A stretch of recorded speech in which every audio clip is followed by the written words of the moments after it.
1 2 1 2.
Good evening, everyone. Welcome to tonight's City Council regular second. Two study session items for tonight. Up first is Public Works Director Victor Rachael and Deputy Director of Engineering Tim Host, here to present and discuss the US 285 Broadway Interchange Reconstruction Project. Good evening, Director. Good evening, Mayor and Council. Thank you for having us here tonight. So yes, we wanted to provide an update on the 285 Broadway Interchange project, as well as seek some council direction on next steps. So just a quick overview. So we're talking about the intersection of 285, Hamden, and South Broadway. The purpose of the project was to reconstruct the bridge and interchange to add an additional lane in each direction, east and westbound, on 285. If you drive the area today, there's only 2 lanes each way that go under the bridge. This project would add a lane each direction and then also increase some pedestrian connectivity on top of the bridge. Added wider sidewalks, and we did propose to keep the lanes narrower to provide some traffic calming through the corridor. The project was grant funded, or is grant funded, excuse me. Dr. Cog tip grants, $7.5 million, and then CDOT was also chipping in approximately $3.1 million for the project, in addition to the city match. Here's just an overview schematic here of what the overpass would look like. Again, having 3 lanes eastbound, 3 lanes westbound, where today they have drop lanes, so you only got 2 lanes in each direction on 285. Project timeline, so we completed plans in May of 2022, went out to bid, got bids back in July of 2022, realized a funding gap, and then have been researching various alternatives to close that funding gap, including meeting with Dr. Cog, meeting with the county to see if other funds that were returned to the pool could be reallocated, also meeting with CDOT, and including discussions about bridge-specific grant funding to layer on top of this. All of those discussions have been unfruitful, and so that's why we are where we are today to talk about the funding decision on the project and next steps. I'm going to turn it over to Deputy Director Tim Hoos now to continue the presentation. All right. Good evening, City Council. So the construction bids we received, we did get 6 bids back in July of 2022, so we did get a really good turnout for the bid opening. Bids were pretty close together, between $17 million and $19.5 million. Unfortunately, our estimate was about $12.5 million, so that's where our big gap came into play there. We realized the construction of this bridge was going to be a lot more than we anticipated. So those were the bids we'd received at that time, and here's a little bit of a breakdown, I guess, of the funding that we have to kind of show the deficit we have here. So you got the original grant funds there of $7.6 million, and then the original city match was $1.1. CDOT was giving us $800,000, and then we did, once we knew the price was going up, as we were doing the plans, we realized the cost was going to be more than we expected. So we did get another $2.3 million from CDOT, and the city Public Improvement Fund, we were able to get another $3.1 million, which got us up to $14.9 million, and that's kind of what we went into the bid opening with, thinking that was going to be enough to build this thing, and unfortunately it was not quite enough. So the cost down below there, you see the design fee was about $1.8 million, which has been spent. We do have 100% plans for the project that we used to bid it out. And then the low bid is just over $17 million there, and then the big thing is the construction management fee there. We typically need to use a consultant for that because there's quite a lot of paperwork and documentation needed on these CDOT funded projects. So we definitely needed that assistance. And for something this big, that was not a cheap ticket item. That was a pretty high cost item that was included as well, which then ended up being that $7.4 million deficit that we've been trying to find a way to fund here for the last couple of years. So and here's, I guess, somewhat good news here that kind of the funding contributed to date. We did get quite a bit of money from the grant, $1.23 million to fund the design, and then the CDOT was about $178 of the design, and then the city paid about $129 for the plans. So we did come in a little bit cheaper on the plans, about $1.58 million to do the construction plans, and the cost to date is that's where we're at.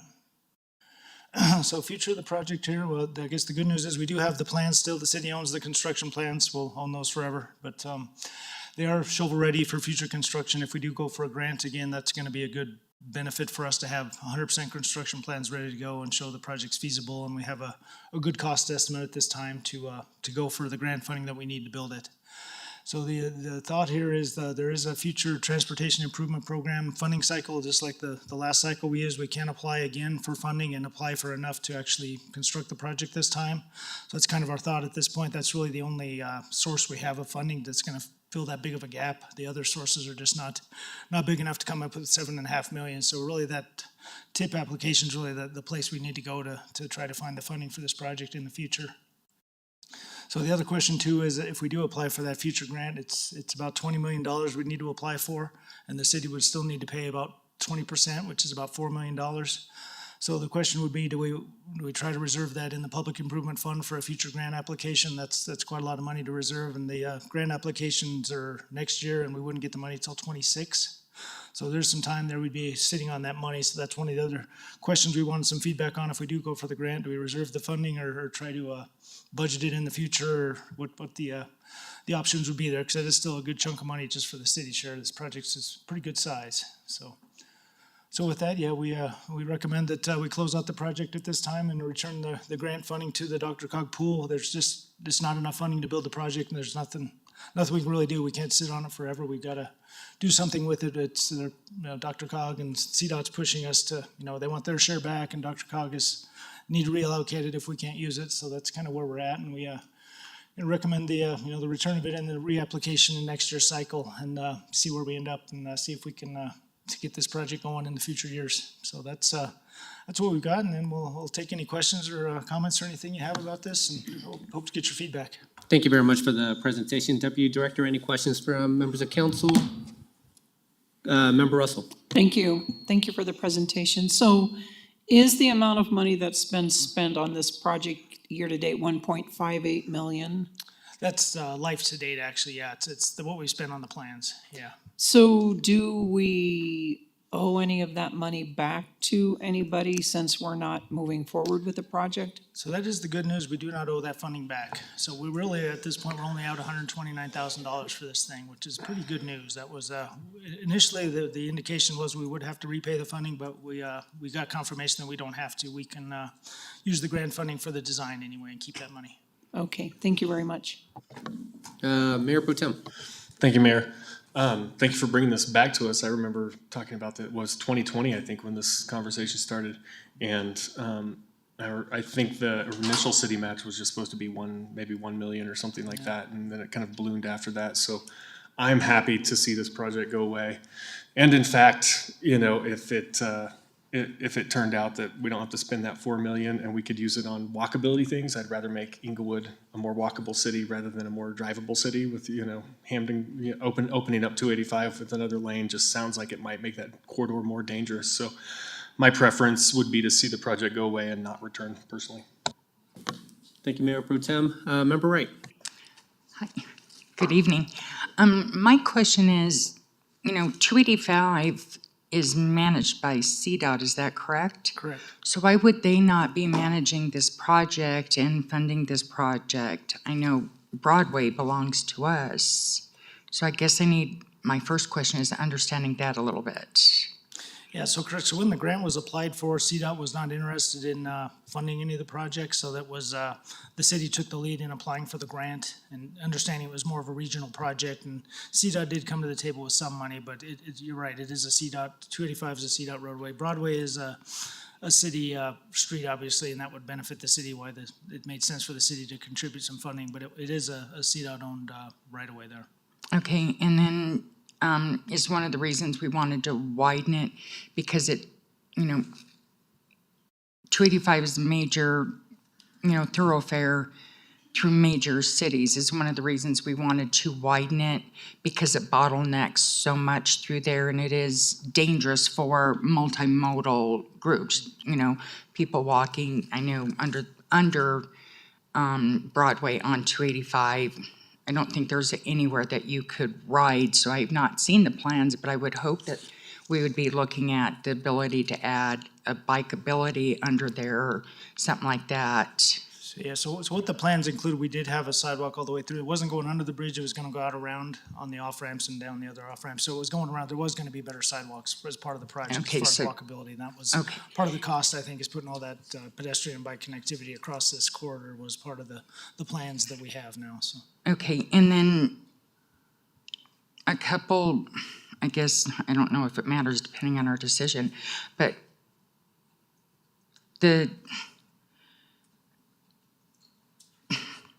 one of my questions, I guess, is do these bids expire?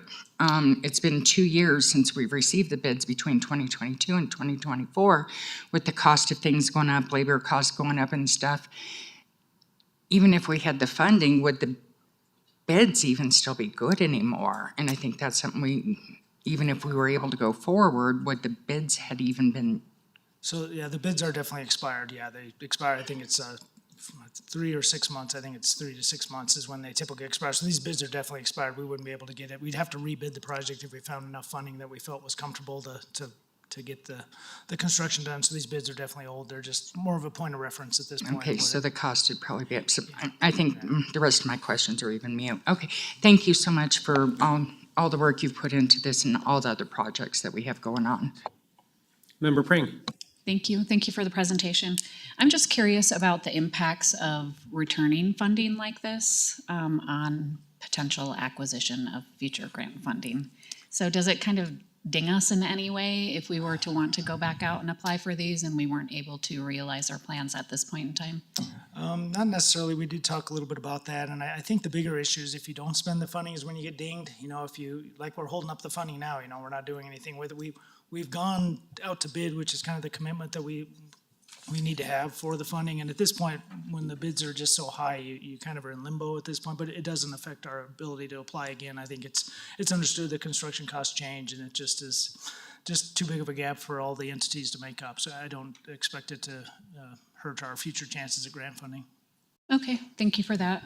I personally would like to see this come back around. I think that we have responsibility to continuously look at moving traffic through our city in a safe and responsible way and making it more attractive for people to pull off of that interchange and perhaps come into Englewood to our establishment. So I'd love to see this come forward in the future. Thank you.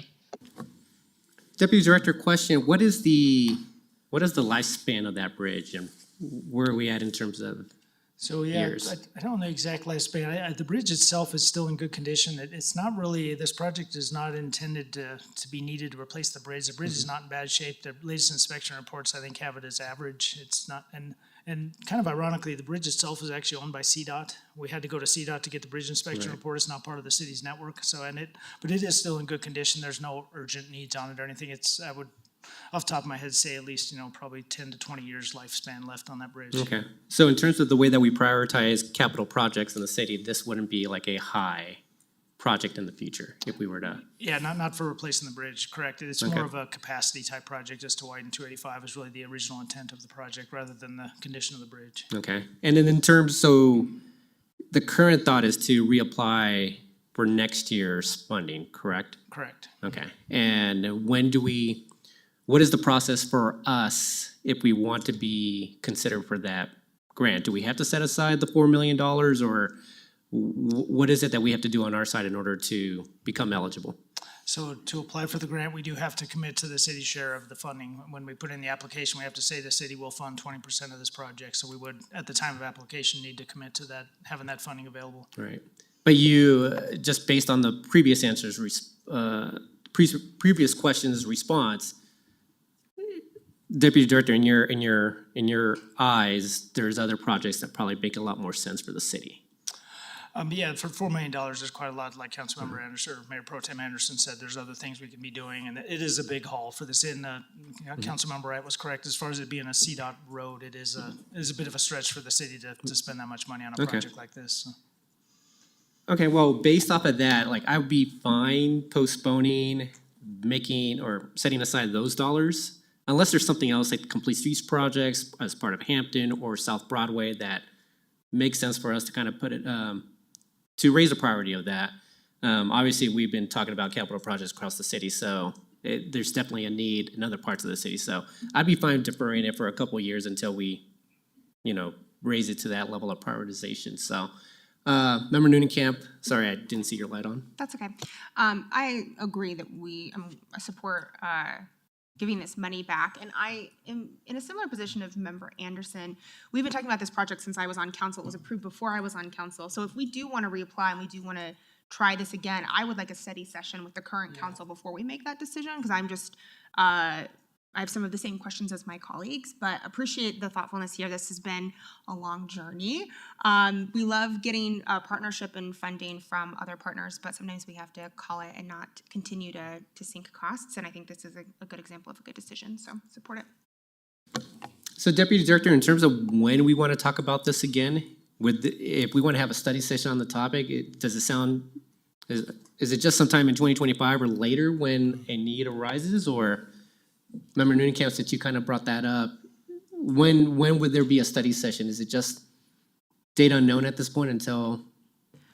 Yeah, I think so. I agree with you, Mayor. I don't think I would hold the money this year in the CIP.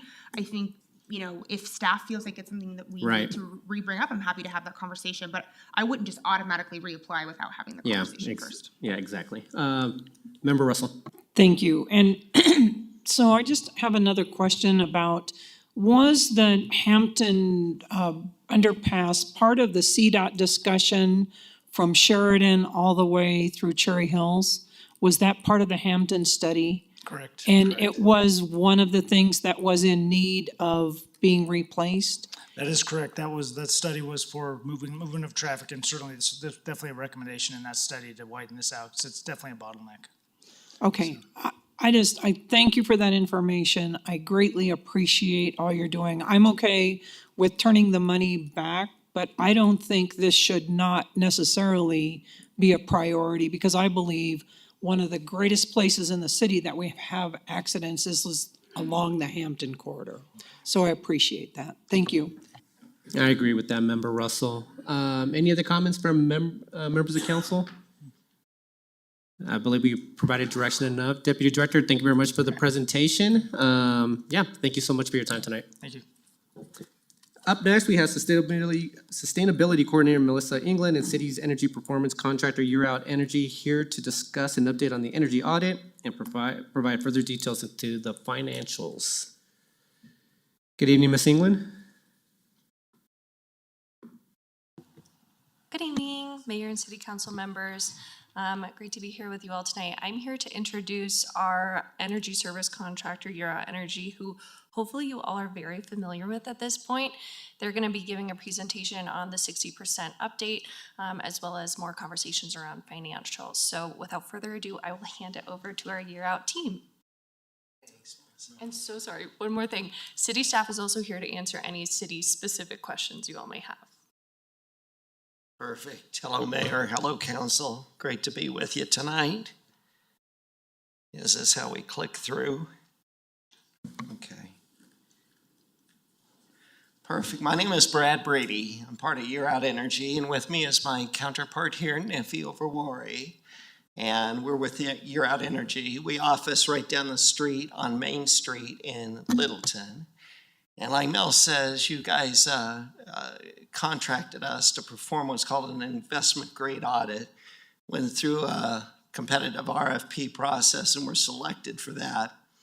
And what we do in the audit is we audit all your energy and water usage at all your facilities. And then we try to put together a shovel-ready construction project that reduces energy usage and water usage at your facilities, and we make those improvements as part of the project. So the other part of the project that we do is to identify grants and incentives, rebates, all that kind of stuff that you can use to help fund the project. So congratulations are in order. You were awarded a $750,000 public building electrification grant through the Colorado Energy Office. So that just got awarded, I think, last month, so it was real recent, and a shout out to Mel and her team for putting that application together. We just supported with the technical stuff for that. So you're off to a great start with $750,000 to do a project. Let me just talk to you about what we're going to talk about tonight. I'm going to briefly go over the fundamentals of energy performance contracting.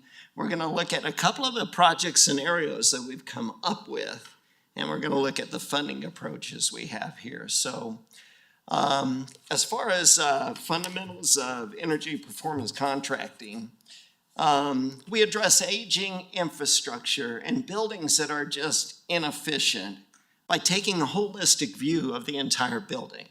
So we're going to look not just at HVAC equipment that might be failing, but we're looking at lighting. We're looking at the building exterior. We're looking at windows. We're looking at roofs. We're looking at everything that we could try to improve to reduce that energy consumption. And then we had some specific instructions from staff. We met with staff for the last few months every 2 weeks to try to develop these scenarios that we're going to show you tonight. But we're going to proactively replace all the equipment that you have that's at the end of life, because you don't want to get in a situation where it's an emergency replacement that's going to cost you 50% to 300% more when it's an emergency. So we tried to build into these scenarios hitting all those end-of-life pieces of equipment. And of course, we're going to replace those with energy-efficient units. So you can leverage those savings. Your utility bill is going to go down. You can leverage those savings to help you pay for all your capital improvements that are on the list. The EPA estimates for every dollar that's spent, about 25 cents to 30 cents is wasted on energy inefficiencies. So as part of the energy performance contract, that's what we're trying to identify, is you have a utility and operational bill that is represented by one of those bars there. That's your current one. During the IGA, we're looking for all the ways we can help you improve that, where you're wasting money on energy inefficiency. We're going to also look for grants, rebates, and incentives, and then we're going to implement a project, and at the end of the day, you're going to have a reduced utility bill, and you'll have this operational and utility savings that you could use to help pay for the project. What we do when we look at measures is, like, you have great needs at the rec center with HVAC equipment, but HVAC equipment, it costs a lot of money and has just a little bit of savings associated with it. So when we take that holistic view of the building, we're looking at the lights, we're looking at the building envelope, we're looking at all those things that might have a better payback, and try to get that cost and savings thing in balance. In addition to that, like we said, we look for all the available grants. The IRA, the Inflation Reduction Act, has great incentives for municipalities now that were never available before for solar and things like that through direct payments. So we have that cooked into our project scenarios for you. We're going to try to grab all that money for you that it's out there free and put that together. I'll turn it over to Niffy, who'll talk a little bit more specifically about the projects. Awesome. Thanks, Brad. So we've talked about the basics of here's what energy performance contracting is. Here are the outlines of how we come to fund your project, but let's look at the specifics of the project that we're putting together for you. I'd like to start by saying, there's a lot beyond just energy efficiency and sustainability that connects to your key plans, your strategic plan outcomes. And so that's why I like to say that this is a smart government and smart money project, and that we're addressing both governance and infrastructure by proactively replacing end-of-life equipment, protecting city assets, and reducing costs on utilities that otherwise would be waste, as Brad said. So when we talk about the project scenarios, again, we've got a basic project and it's a solar project. Base scope is balanced energy, and then we add solar. Not a lot of detail there. But as Brad said, we incorporated a lot of the feedback that we received from both staff and from planning and zoning to ensure that we came up with a project that was comprehensive and addressed your needs. One of the things we focused on is making sure there's no overlap between any other public works or CIP project requests. Again, prioritizing those end-of-life pieces of equipment at the rec center, prioritizing end of life at the rec center and across the rest of the scope that we had. We heard you cut everything from the civic center because we don't know if we're going to be here in a few years. So we removed that from the project, and we also wanted to focus on adding LED lighting. This is a bit of an eye chart, but this is the detail of what your project is. This shows all of the scope items, the facility improvement measures across each of the facilities in which they apply. What I'd really like you to focus on is the legend, and that the items that are highlighted in yellow, your staff will tell you that's deferred maintenance. Those are items, particularly in the building envelope, that have already failed and that they would like to address, and they've directed us to make sure, get this in the project, these things have failed, they are fast energy payback, we would love to see that happen. The next is focusing on the items that are highlighted in red, and that's where we talk about end-of-use equipment. These are items that will fail, and we use that analysis. It's based on ASHRAE, or the American Society of, what is this whole acronym? Heating, air conditioning engineers. And they tell you, hey, if you have a boiler, an air handler, a chiller, it has this amount of life. Through our audit, we found that almost all of your systems were 25 years or older, and we're trying to address specifically those that are beyond their useful life, that are in the most dire needs, to make sure that we can avoid those really high costs of having to replace them in an emergency situation. The delta on the next slide is obviously, it's the solar. We have a base scope, and then we have a scope with solar. And what that really is looking at putting in recreation center parking, solar pavilions, and also at Broke MT.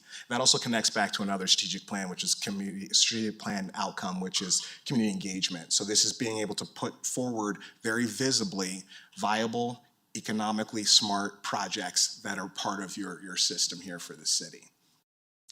Let's do the numbers. So here we are. We're looking at top line. Our base project is 4.8 million, and our solar project is 6.75 million. How do we build that stack of free money first, then EPC financing, and then finally a capital contribution?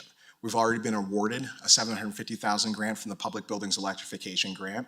We have $200,000 in ARPA funds. I do want to put an asterisk next to that. Those must be encumbered or under contract by the end of this calendar year. We also have utility incentives that we've estimated at $55,000. If we do a solar project, that opens up to the option of the Inflation Reduction Act, and we've estimated about $500,000 in additional funding there. We got guidance from Planning and Zoning Commission that they're recommending 1.117 million in funding towards this project.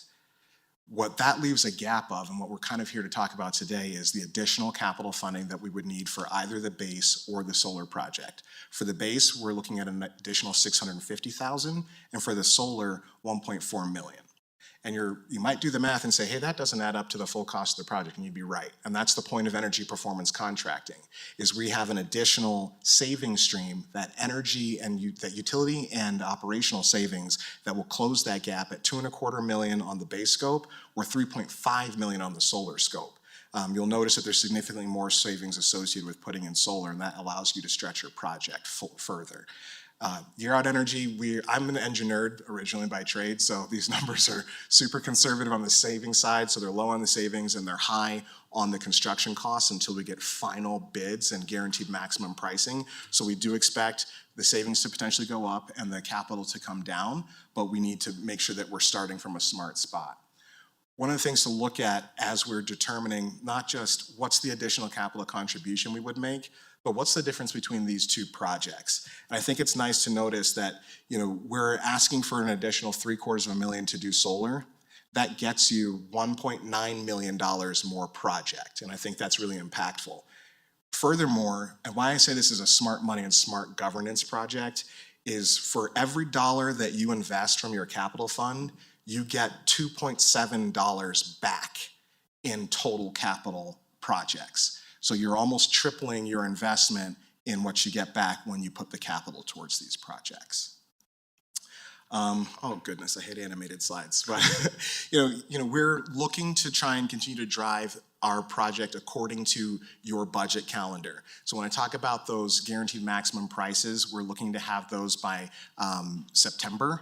And I know that will be just after you will be finalizing your budgets, but that's why we're here today, is to ensure that you're understanding kind of what the picture would look like for what we would need to fund in order to make a successful project. So wanted to, again, thank you, Mayor, and thank you, Council, for inviting us to chat with you tonight about our project, and we hope we can get some direction on where to go forward. Sounds great. Thank you to you two for the presentation. Any questions for members of council? Anybody want to kick us off? Go ahead, Member Russell. Thank you. I thank you for the presentation also. So is the suggestion we do either or, either the base or the solar, not both? Yes, ma'am. That's correct. The solar project includes everything in the base in addition to solar at the rec center and at Broken T. You get everything in the solar project that is included in the base. So we wouldn't do a duplicative project. It's a plus adder. Okay. That's it for right now. Thank you. Member Wright? Thank you so much. Thank you for the presentation. Can you please explain what the building envelope is to those of us that don't know? Sure. So that's windows, that's doors with leakage, things like that. It's roofs. It's all the things that are deteriorating on the outside of your buildings that let energy move out. So we try to tighten everything up before we reduce inside. So anything air or water could seep in through during a storm. Okay, perfect. And then, so I'm looking at the screen that's showing the rec center parking and Broken T parking. So to me, at first I'm like, are you taking parking spots? But then when listening to you, essentially it's almost setting up carports with solar on top of them. Now that listening to you is, I think it's important people understand that you're not taking parking away. Okay, my other question, and this may be a question for, I don't know, staff. Broken T is in major need of rehabbing, and there's also been discussion of possibly knocking it down and rebuilding. Don't know when that might happen, but there's a lot of work that needs done with it. And there's, they're listed in here on quite a few things. My question is, just like the service center, or I'm sorry, the building we're in right now, I'm so sorry.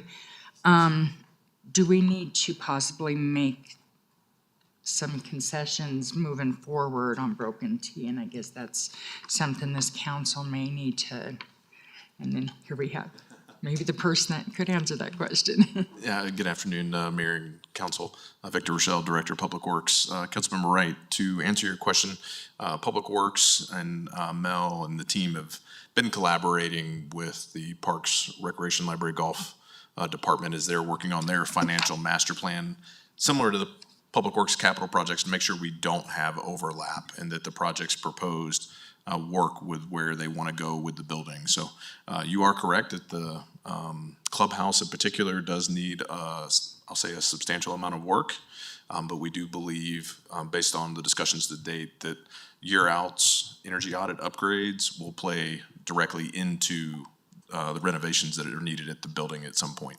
And if we ended up rebuilding, would some of those things be able to be transferred to a new building? Some would be salvageable, some would not. Building envelope, things like that would probably not be salvageable. But Air conditioners, transformers would likely be salvageable, again, depending on the timing, if and when that happens. Okay, great. Those were my questions. Thank you. Thank you.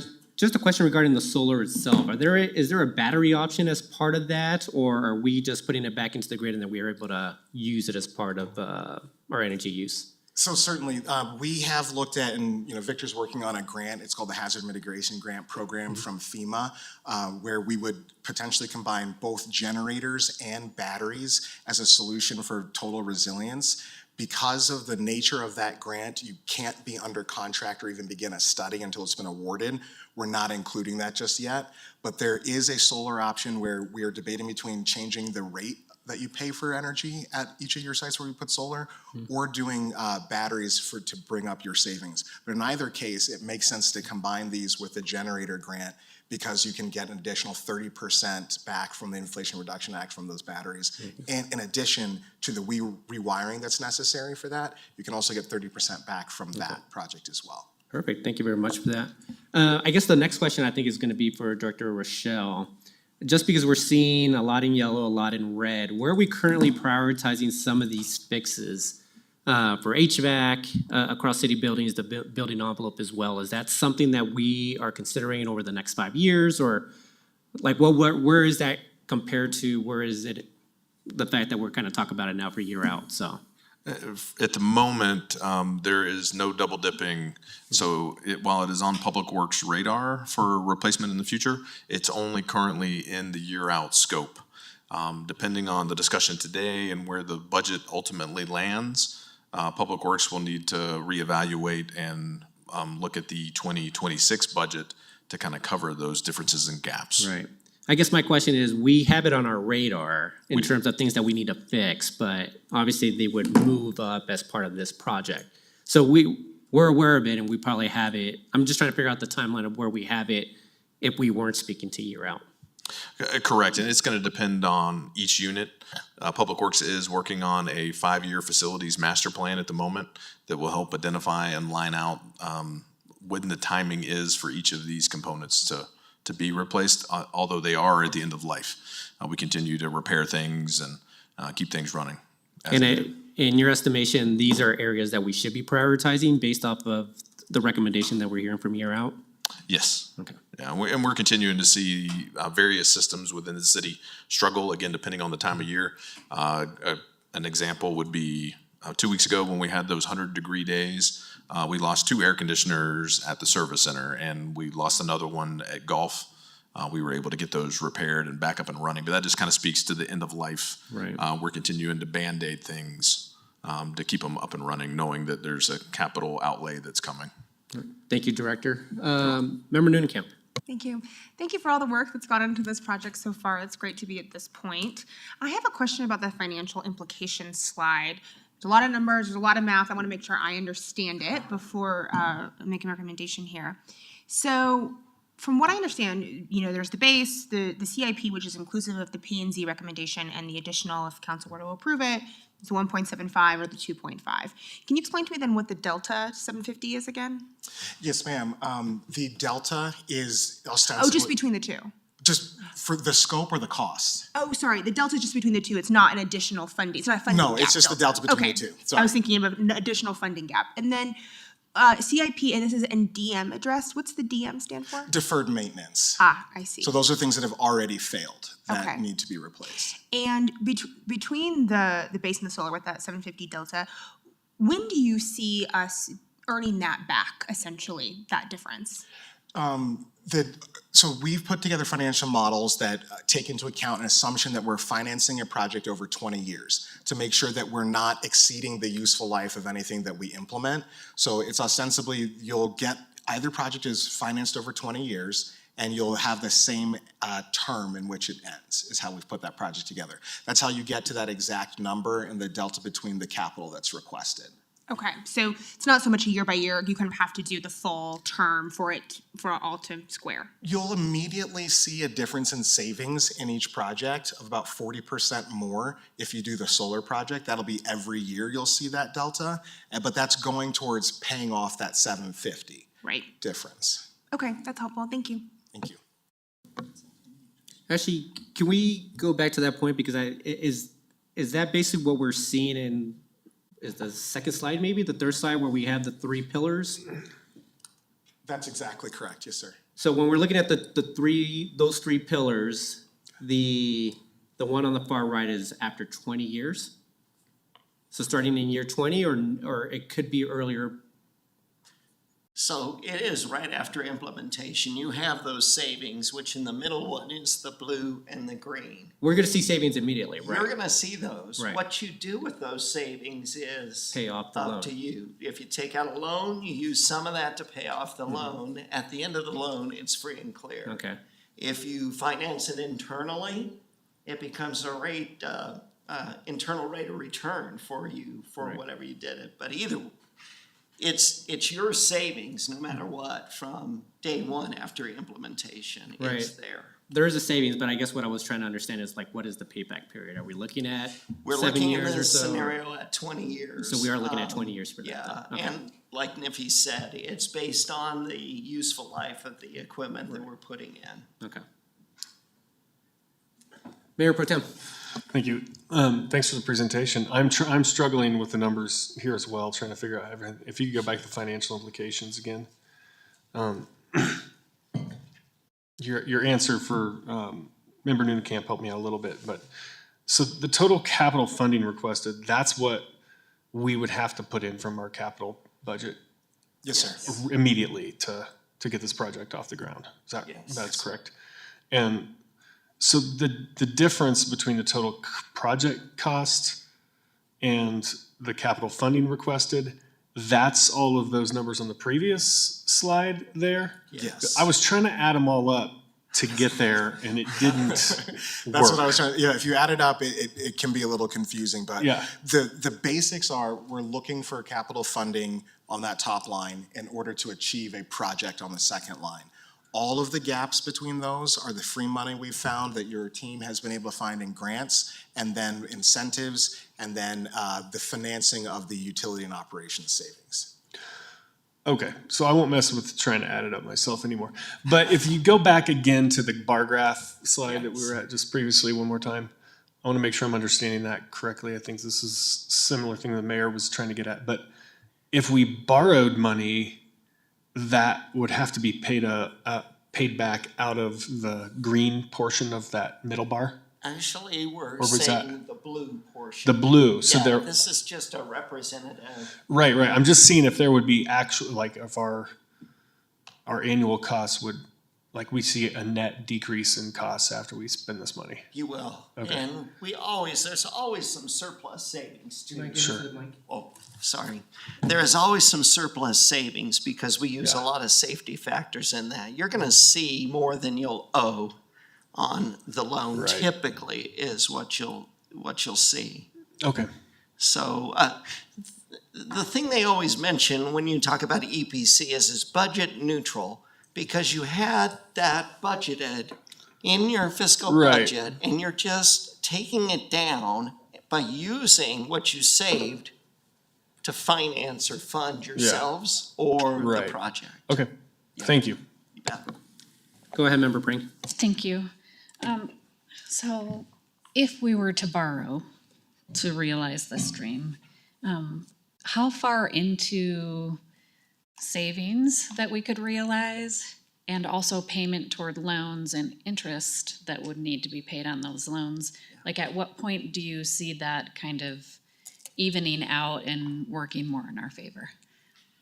So maybe I'll answer it like this. The state of Colorado, we're under contract with Colorado Energy Office, and all of our projects have to be cash flow. They have to be cash flow positive, even when paying off. So we're gonna prepare a pro forma. These numbers the other numbers we were looking at were based on a pro forma that looks over those 20 years, that tells you exactly what the interest charges would be, or what we're estimating all that to be. And you'll always be cash flow positive in each and every year, but it's being utilized to pay off debt. One thing that I don't know that we brought to this conversation is when we say performance contract, that means you're paying for us to perform. If you don't realize the savings and we are checked by the Colorado Energy Office, we have to write you a check for the difference. So you have a guarantee that comes from us that you will have the dollars available to pay and finance that loan. That's one of the most wonderful things about energy performance contracting is we are doing this at risk to ensure that you get the equipment. That's why we're so conservative on the savings and the costs, is to actually actually, absolutely make certain that you're able to get the savings to fund the project. Perfect. Thank you so much for your answer. Member Russell. Thank you. And how long have you been in business? So we were born out of a mechanical contracting company that's been around for 4 generations, 60 years. But our firm, our portion of it, was in business since 2012. Okay. Yeah.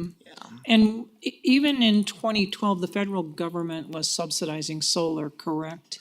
True. And so, I appreciate those answers right now. I am a little concerned because I think the financial condition in our country is very unstable. And if things fall apart and we're borrowing the money, we have to pay it back, whether there is no money or not. So, all right, thank you. You bet. Just a couple more questions. I think one of the questions I was gonna ask about was the assumptions that you're providing here. And you could basically answer it. I was just trying to understand, you've been in business for about 12 years. How often have you been wrong about your assumptions, basically? Again, we're very conservative. We have a graphic that I didn't include here, but in our history, we've had about, $60 million in outstanding guarantees? Yeah. And we've paid $527. 514. 514, sorry, 514 in shortfalls. But, so the guarantee is real. We did have to pay that, and then we did have to find a remedy to ensure that those savings were good going forward. Okay. And we are in an election year, so one of the unknowns is just the IRA, or at least I don't know whether or not there's any risks there in terms of what may happen after November. Is there any risk to that grant funding from IRA going away? The grant funding from ARPA and the electrification grants, those have been awarded. As far as the payments from, I can't predict the election. Right. I don't know the speed at which Congress can move to repeal something like that, Right. but.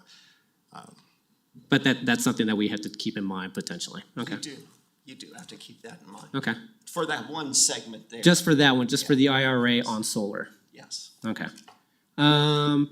Okay, I don't have any further questions. I guess in terms of just recommendations, I like both projects. I am gonna lean towards the solar project. I would like for us to find a way to do this. I think that there is a definite need for the building envelope, the HVAC. It seems like those are items that we do have to prioritize as a city. Director Rachael kind of speaking to that as well.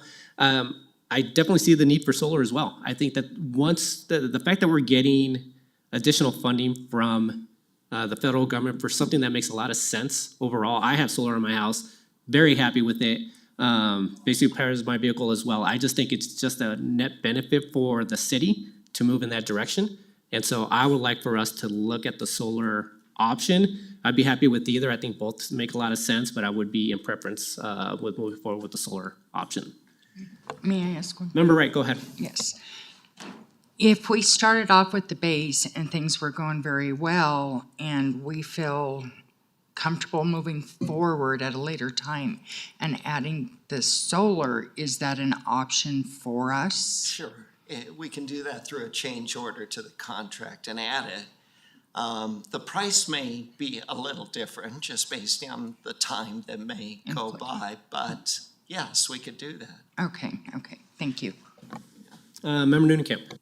Sure, I'm happy to weigh in if this is the right time to do that, Mayor. Yeah. I want to thank the team here and our staff for the work that they've put into this. In the past, when we've talked about sustainability projects in the city, I've really asked for our projects to be data-driven, to be a very clear outcome that benefits the city, nothing performative, and this is really substantive, and I really appreciate that about this project. I appreciate the thought and the work that's gone into it. I agree with the mayor. I would lean towards the solar option. I feel compelled by the presentation, by the research that's been done, although I'm open to something like Member Wright has suggested maybe as a two-step approach. And ultimately, we'll see what we were able to pull off within the CIP this year. But I think that this is a reasonable, smart, strategic next step for the city on our sustainability plan, and I really appreciate the work that's gone into it. Thank you, Member Noonan-Kemp. Anyone else want to weigh in? Go ahead, Mayor Pro Tem. Thank you. Yeah, I would be happy with the solar. But trying to be realistic here when it comes time to do our capital improvement plan for the year. I think it's probably a long shot. That's a big gap to make up there, especially with we already have to increase it by 650,000 just to get to the base, and so I think that's probably a stretch, especially if we're trying to do walkability improvements, other things in the city. But happy to have that conversation when we're doing the CIP. Thank you, Mayor Pro Tem. Anyone else? Go ahead, Member Pring. Thank you. I am in favor of the project as well. I'm a little torn on the solar or not right away because I agree with Member Wright, looking at some of our or our savings realization and seeing how things are going is perhaps a more cautious way to approach it. But I also understand that if we invest in the solar, we'll have more cost savings. So I'm in favor of the project overall, not certain on which area to start with. Thank you. Anyone else want to weigh in? I guess, Ms. Englund, is there anything that you need on your side in terms of are we looking for getting majority on one or the other, or is this something that we're going to be talking about as part of the capital, as part of the budget over the next month or two? Director Rachael, do you want to? Yes, Mayor, I can jump in and answer that. So we are kind of looking for that, and I think I've heard it tonight. That direction is what to include in the proposed budget for CIP specifically for this project. Given the discussion tonight and what was presented, it sounds like through that process, through the budget process, there'll be more discussion and decisions. And so we'll take the feedback tonight and put that proposed number, including a note of what it includes in the CIP proposal that'll come forward to council for consideration. Okay. Sounds good. Mayor Pro Tem, go ahead. Yeah, just worst case scenario, say we're working on our CIP and we can't come up with even enough money to do the base, is it possible to reduce the total project amount down, take out the whatever portions of the project have the least return and get the price down a little? Is that a possibility as well? I'll let Niffy answer that real quick. Okay. It is certainly a possibility, but like Brad was showing, it's a bundle. So Right. we're taking, hey, these are the priorities that you've looked for, Yeah. and we're trying to find a way to fund that and put together something completely. Also, costs go up the more you take out as far as what you're getting per dollar. We get more efficiencies by bringing together a larger project. Fair. So. Okay, thank you. All right. Any other feedback from members of council? If not, Mr. Brady, thank you very much for the presentation. I didn't get your last name. My name is Niffy Ovuwarrior. I'm sorry, how do you pronounce the last name? Ovuwarrior. I can't say that. I will. Well, thank you all. But no, thank you so much for the way that you pronounce it. I'll talk to you after this break here. But no, thank you very much for the presentation. This was fantastic. Thank you very much for bringing this to our attention. And with that, everyone, we're going to take about an 8-minute break and we'll reconvene at 7 o'clock for the start of the meeting. Thank you, everyone. Thank you.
All right, everyone, we are now back. I call this meeting to order. If you're able to do so, please stand for the Pledge of Allegiance.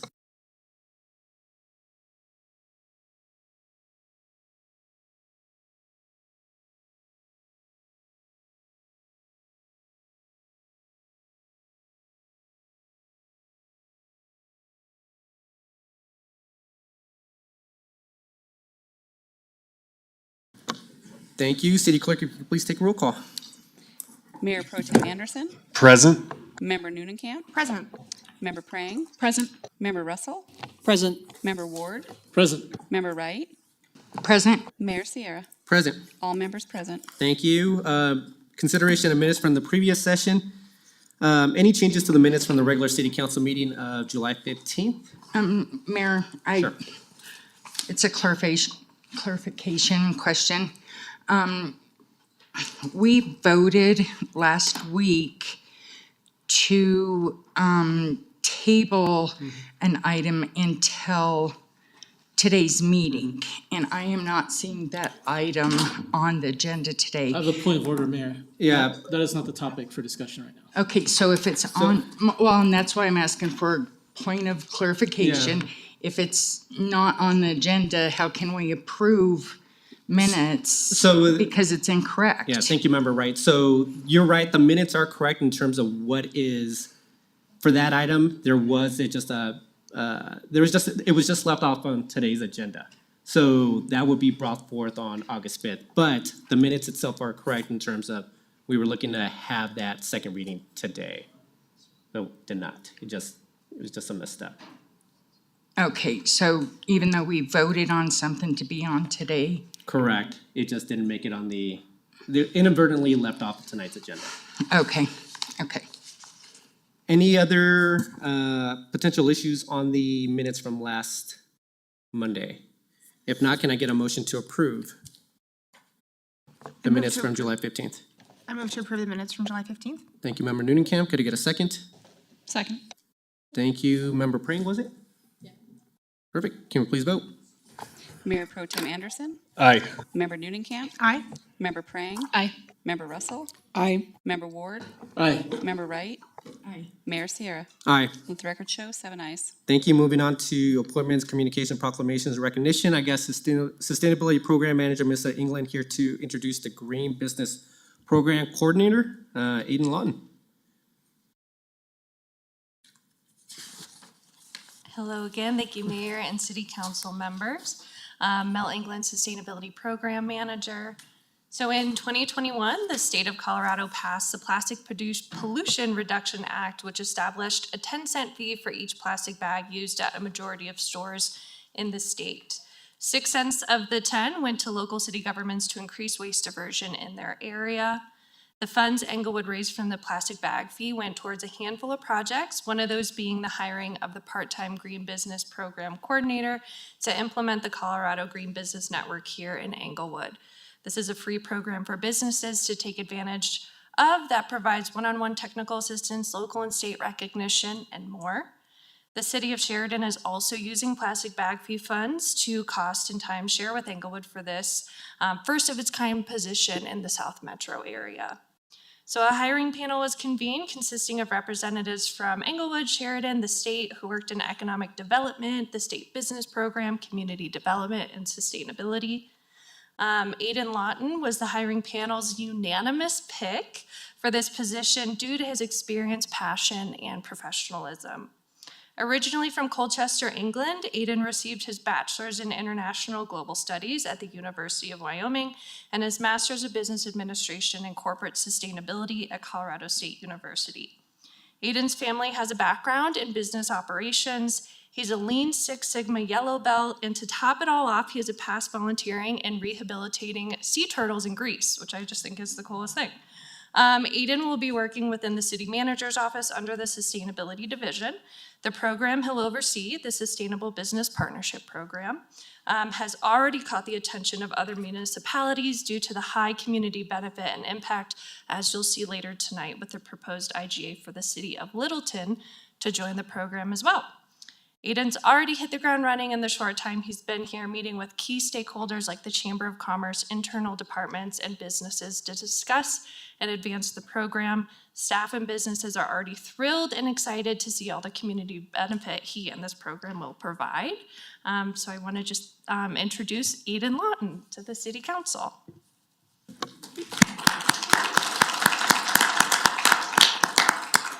Aidan, I know that you've only been here a short time, but I've already heard your name several times in communications with some of my constituents. So really looking forward to what you will bring to the city. Thank you very much for your involvement and looking forward to all the projects that you bring forth. So yeah, welcome to the city. Thank you. All right, everyone, we're moving on to the next agenda. Or sorry, there's another, what do I do with it?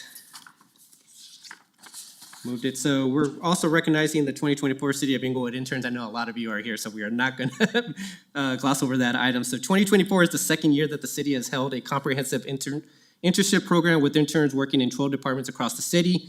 Throughout the summer, these interns have participated in several programs to learn more about the city, such as listening to department presentations and taking a bus tour of the city. Additionally, the HR department provided interns with an orientation and training sessions on interview preparation and generative conflict.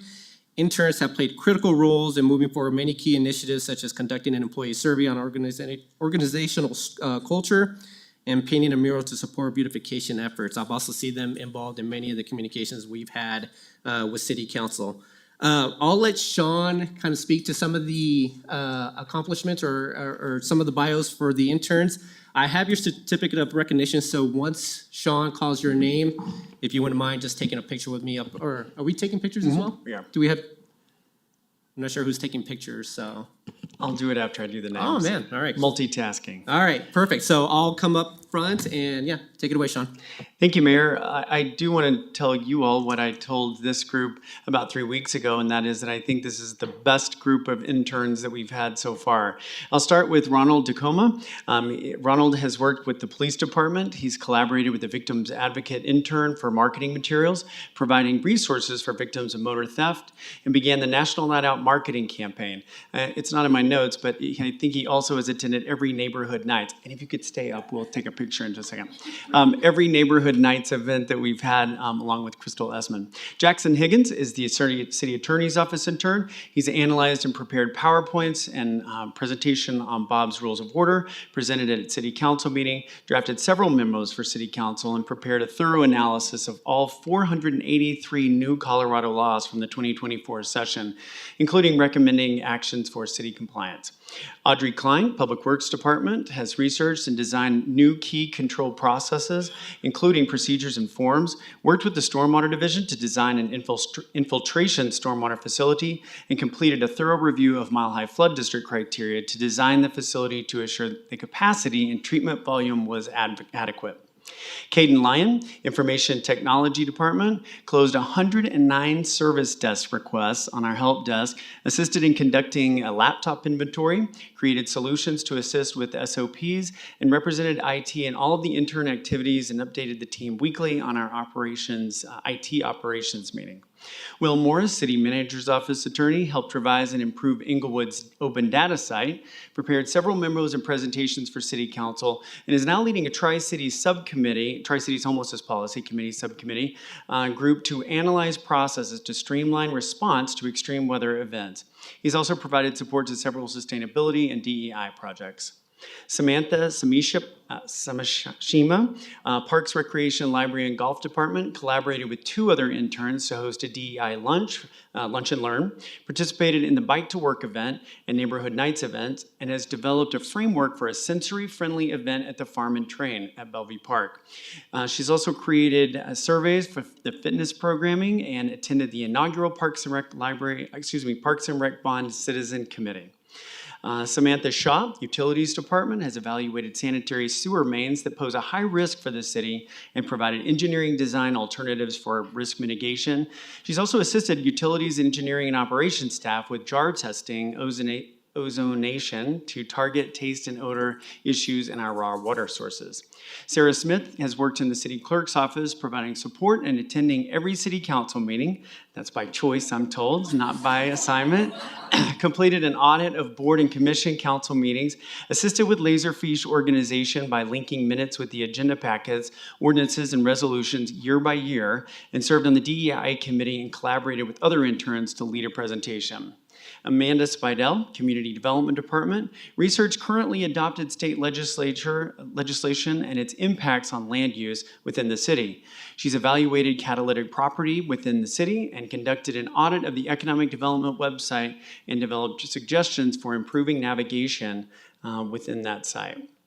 Abby Strait, Utilities Department, completed an annual water loss audit on the city's water distribution system and an annual report required by the state. She also assessed solids, removed methods from the Union Avenue pump station reservoir, including the benefits, limitations, and risks of each method.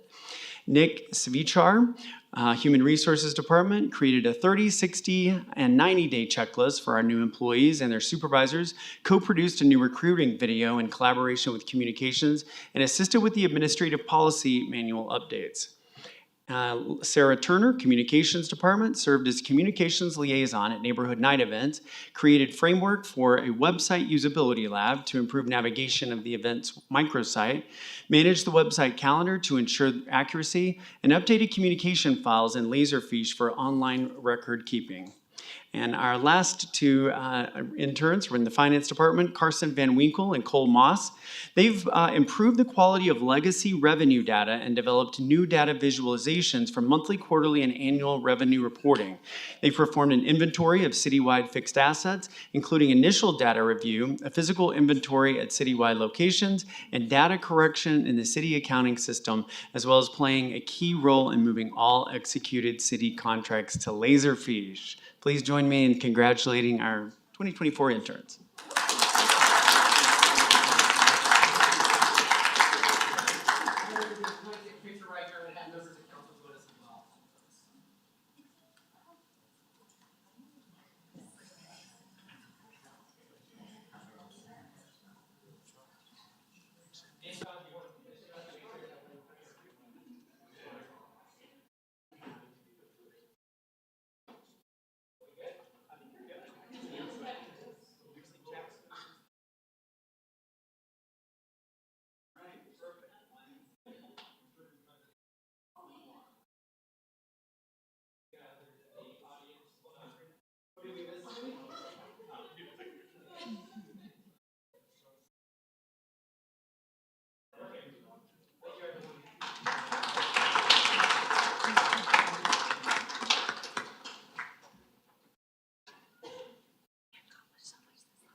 All right, everyone, we are now moving to agenda item 7. This is scheduled public comment.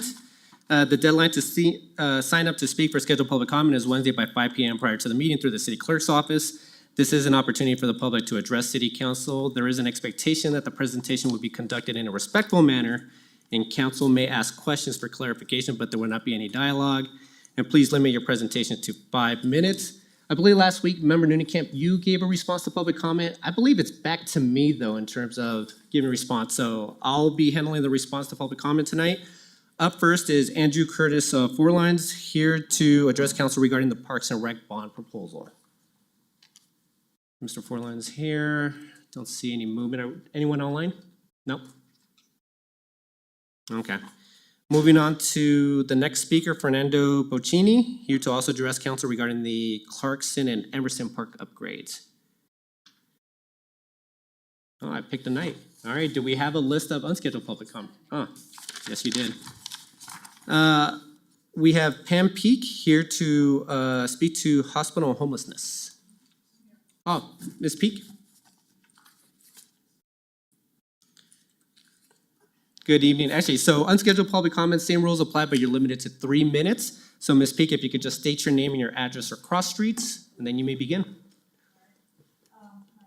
Oh, do you mind if hitting the button, make it green? It should be like a star or, there we go.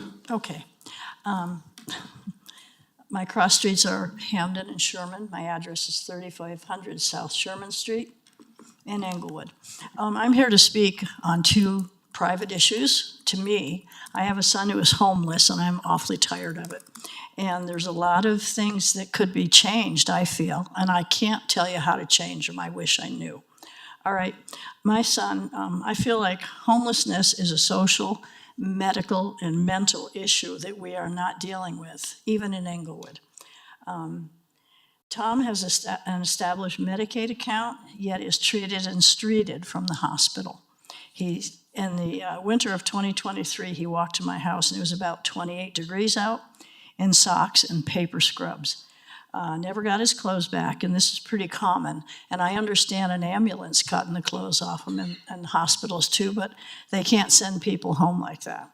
All right, without medical treatment, I expect to have someone show up and tell me that he's dead on the street, okay?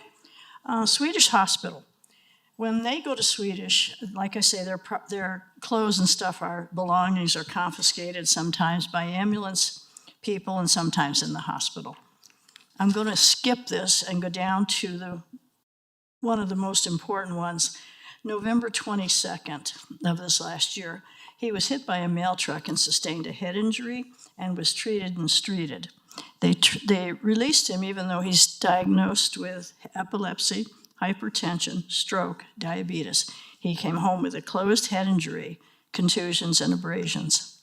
And just a contrast to that, I biffed it on the sidewalk going to my dentist office, and I went into Adventist Hospital by ambulance. In 30 hours in intensive care, I had 5 CAT scans, saw 4 neurologists, a trauma specialist, a psychiatrist, an OT, and a PT, and that was in 30 hours. Okay, because I had a brain bleed and they were covering that. They were covering themselves too. Now, I realize that my son is non-compliant, okay, and he can offer excuses and he can't go to work because he has no place to sleep, no place to take a bath, no place to live. Now, the next thing I want to get to is the Englewood. The city of Englewood does sweeps, I'm sure the police department, to pick up homeless people, and they're jailed for sleeping on the streets, in parks. The bathrooms are locked. They can't use those. When arrested, their possessions are confiscated by police and never returned to them.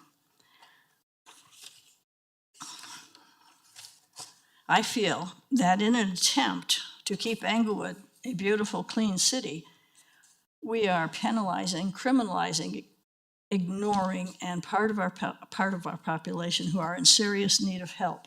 They need housing, medical, and mental counseling. Ms. Peak, your 3 minutes are up. Thank you very much for your talk tonight. Any questions for members of council? Thank you very much for speaking with us tonight. Thank you. Thank you, Ms. Peak. Next up is Regan, here to discuss the police department.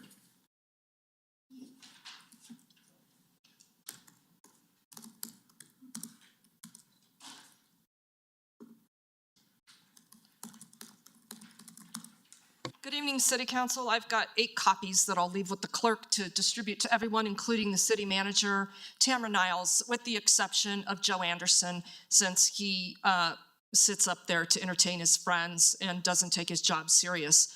This is a courtesy of a public records request that you can make if you so desire, but I'll provide the rest of council with a copy. Giggle, giggle, Joe. It's funny stuff, isn't it? Let's just take a minute to honor Joe. He's super special. Okay, minute up. So anyway, this is an internal affairs investigation out of the Denver Police Department from the event back in October where I filed a complaint, and the actual person that this involved filed a complaint, and the Englewood Police Department, of course, ignored the complaint and instead issued a warrant for this man. And then your chief of police, giggle, giggle, Joe, it's so funny, isn't it? Oh my goodness, it's just a good time. Your chief of police gave you guys all a summary of this horrible criminal that they had to issue a warrant for. Remember all that? You got all those communications. Well, it turns out he wasn't such a horrible criminal. And I want a full disclaimer on this complaint that the Denver Police Department did on their officers as well as yours. I did not file this complaint. It's fascinating. I have no idea who filed this complaint and then offered up all this video footage and audio. Wasn't me. Denver definitely wanted to get in front of this complaint because your officers, in fact, violated two people's Fourth Amendment rights by making illegal entry into their home, thinking that they had their suspect from this night. If you'll all recall, your cops beat the hell out of him, and then he got away, and then your really smart cops collaborated with Denver PD and went over and made illegal entry into a residence in Denver. Yes, there is video and audio of it, but your police department doesn't want to investigate it. Isn't that funny? And you know how I think Denver PD got this video and audio? I think your police department cooperated with them. Giggle, giggle, Joe. It's funny stuff, isn't it? People's lives are at stake, and you're up there laughing like a moron. Why don't you resign? You're a punk. At least Steve had the good sense to apologize for what he'd done and the damage he caused. Not you. You doubled down in moron. You're up there entertaining your friends. Why don't you get off council? 10 more seconds. Hey, Tamara, I forgot to tell you last week, one of those attorneys in that $130,000 settlement. Yeah, it was one of the attorneys at Your Denver. 3 minutes are up, Regan. Any questions for Regan? Moving on to the next speaker, Matt Crabtree, here to talk about the ballot questions.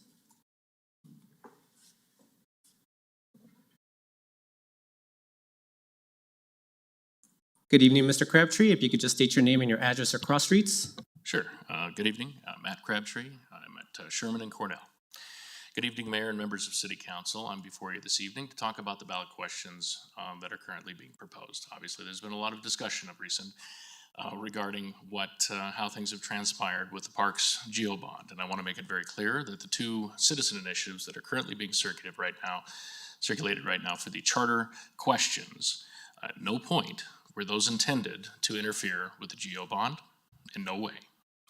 That is simply an unfortunate coincidence and circumstance that nobody had thought of from, I suppose, any perspective here, and possibly not even from the city until we figured it out. So, wanted to get on the record here, speak before you this evening, that certainly the two citizen initiatives that are being circulated, obviously one of them is for an elected mayor position. There's here in Englewood, there's a legal precedent or president of sorts that's placed with that question. The city of Littleton passed that in 2020. The other one builds consensus on council and creates more of an opportunity for a unified decision for the appointment of a member of council. Both of them intended to be non-adversarial, and I'll continue this by saying that I'm in conversation with a citizens group that's out there that's supporting the Geo Bond, and I'm talking with the various people in that group and trying to maintain a collaborative sense with that. In an ideal world, and I'm hoping that there would be an opportunity here, that both the questions that are being circulated by the citizens right now for these charter initiatives and the Geo Bond could coincide on the ballot at the same time. I'm a huge advocate for people's right to vote.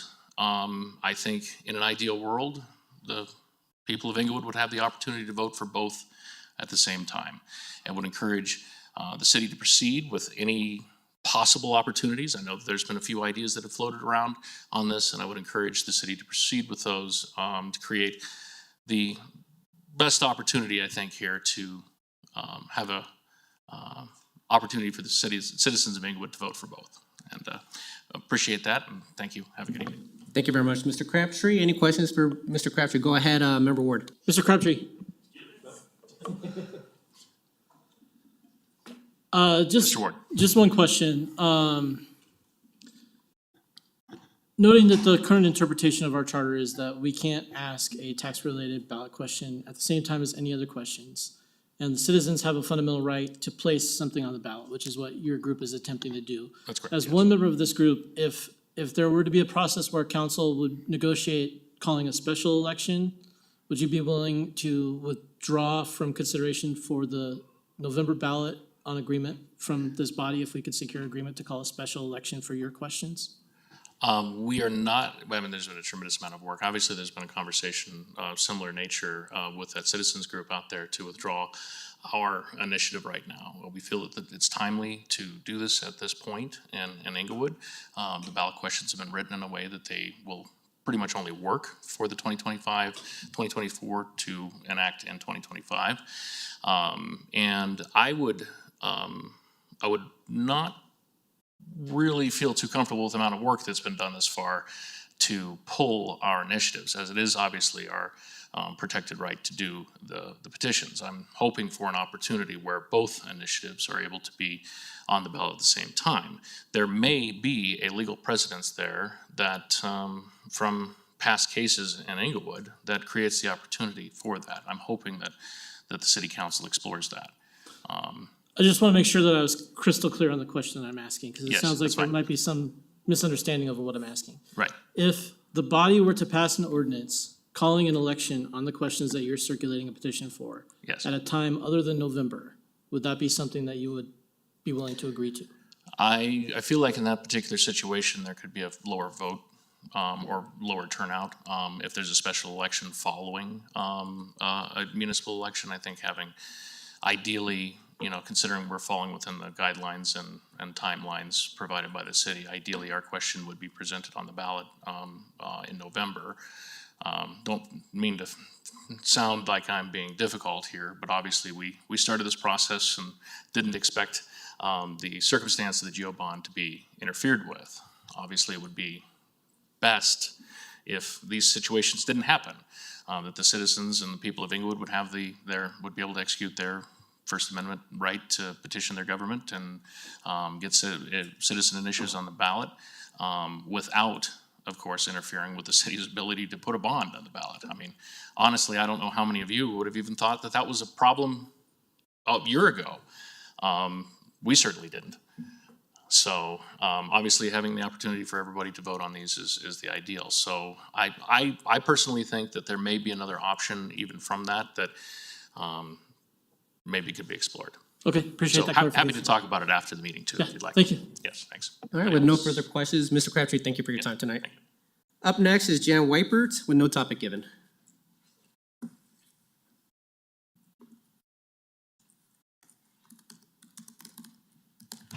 Happy July.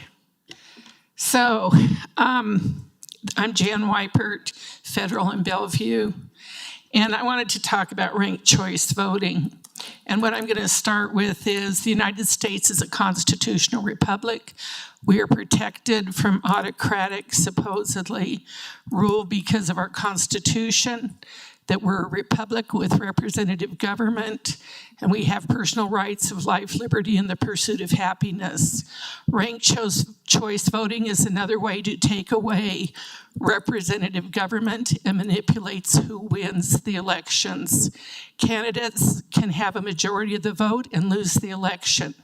Someone who comes in third or fourth can be the final winner.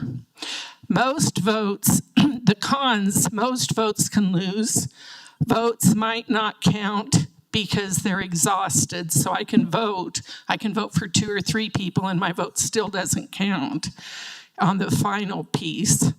They're delayed results, it's complicated, it violates one person, one vote, and it's expensive. It's totally more expensive than regular vote tally and this setup.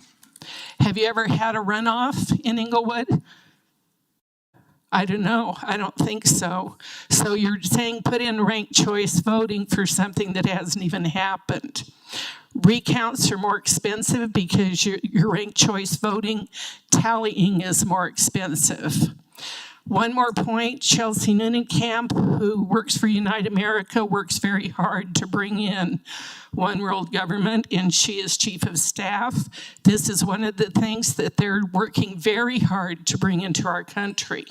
And if this is brought to a vote, she should recuse herself because it probably affects her continued employment and or potentially bonuses that she would get.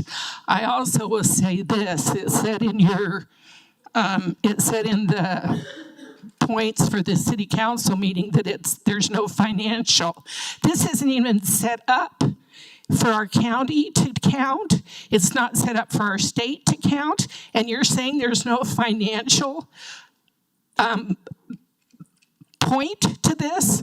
Joe, you didn't even research it. You need to have a study session and look very carefully at what the options are and what the outcomes are. You haven't even researched this. Please don't vote this through. It's crazy. It's one of these crazy things that you've got in your head that just isn't right. It's not right for our country.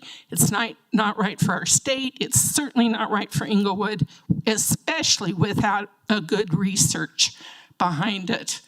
Please do not go. Thanks, Ms. Wiper. Your 3 minutes are up. Any questions for Ms. Wiper? Go ahead, Member Russell. Thank you. Thank you for the presentation.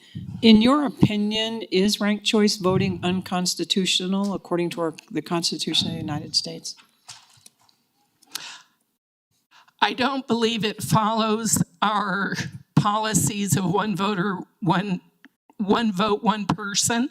So I don't think it follows what we've had as a country. I also don't believe that it's good representative government because it tries to get to the it can take out your good people.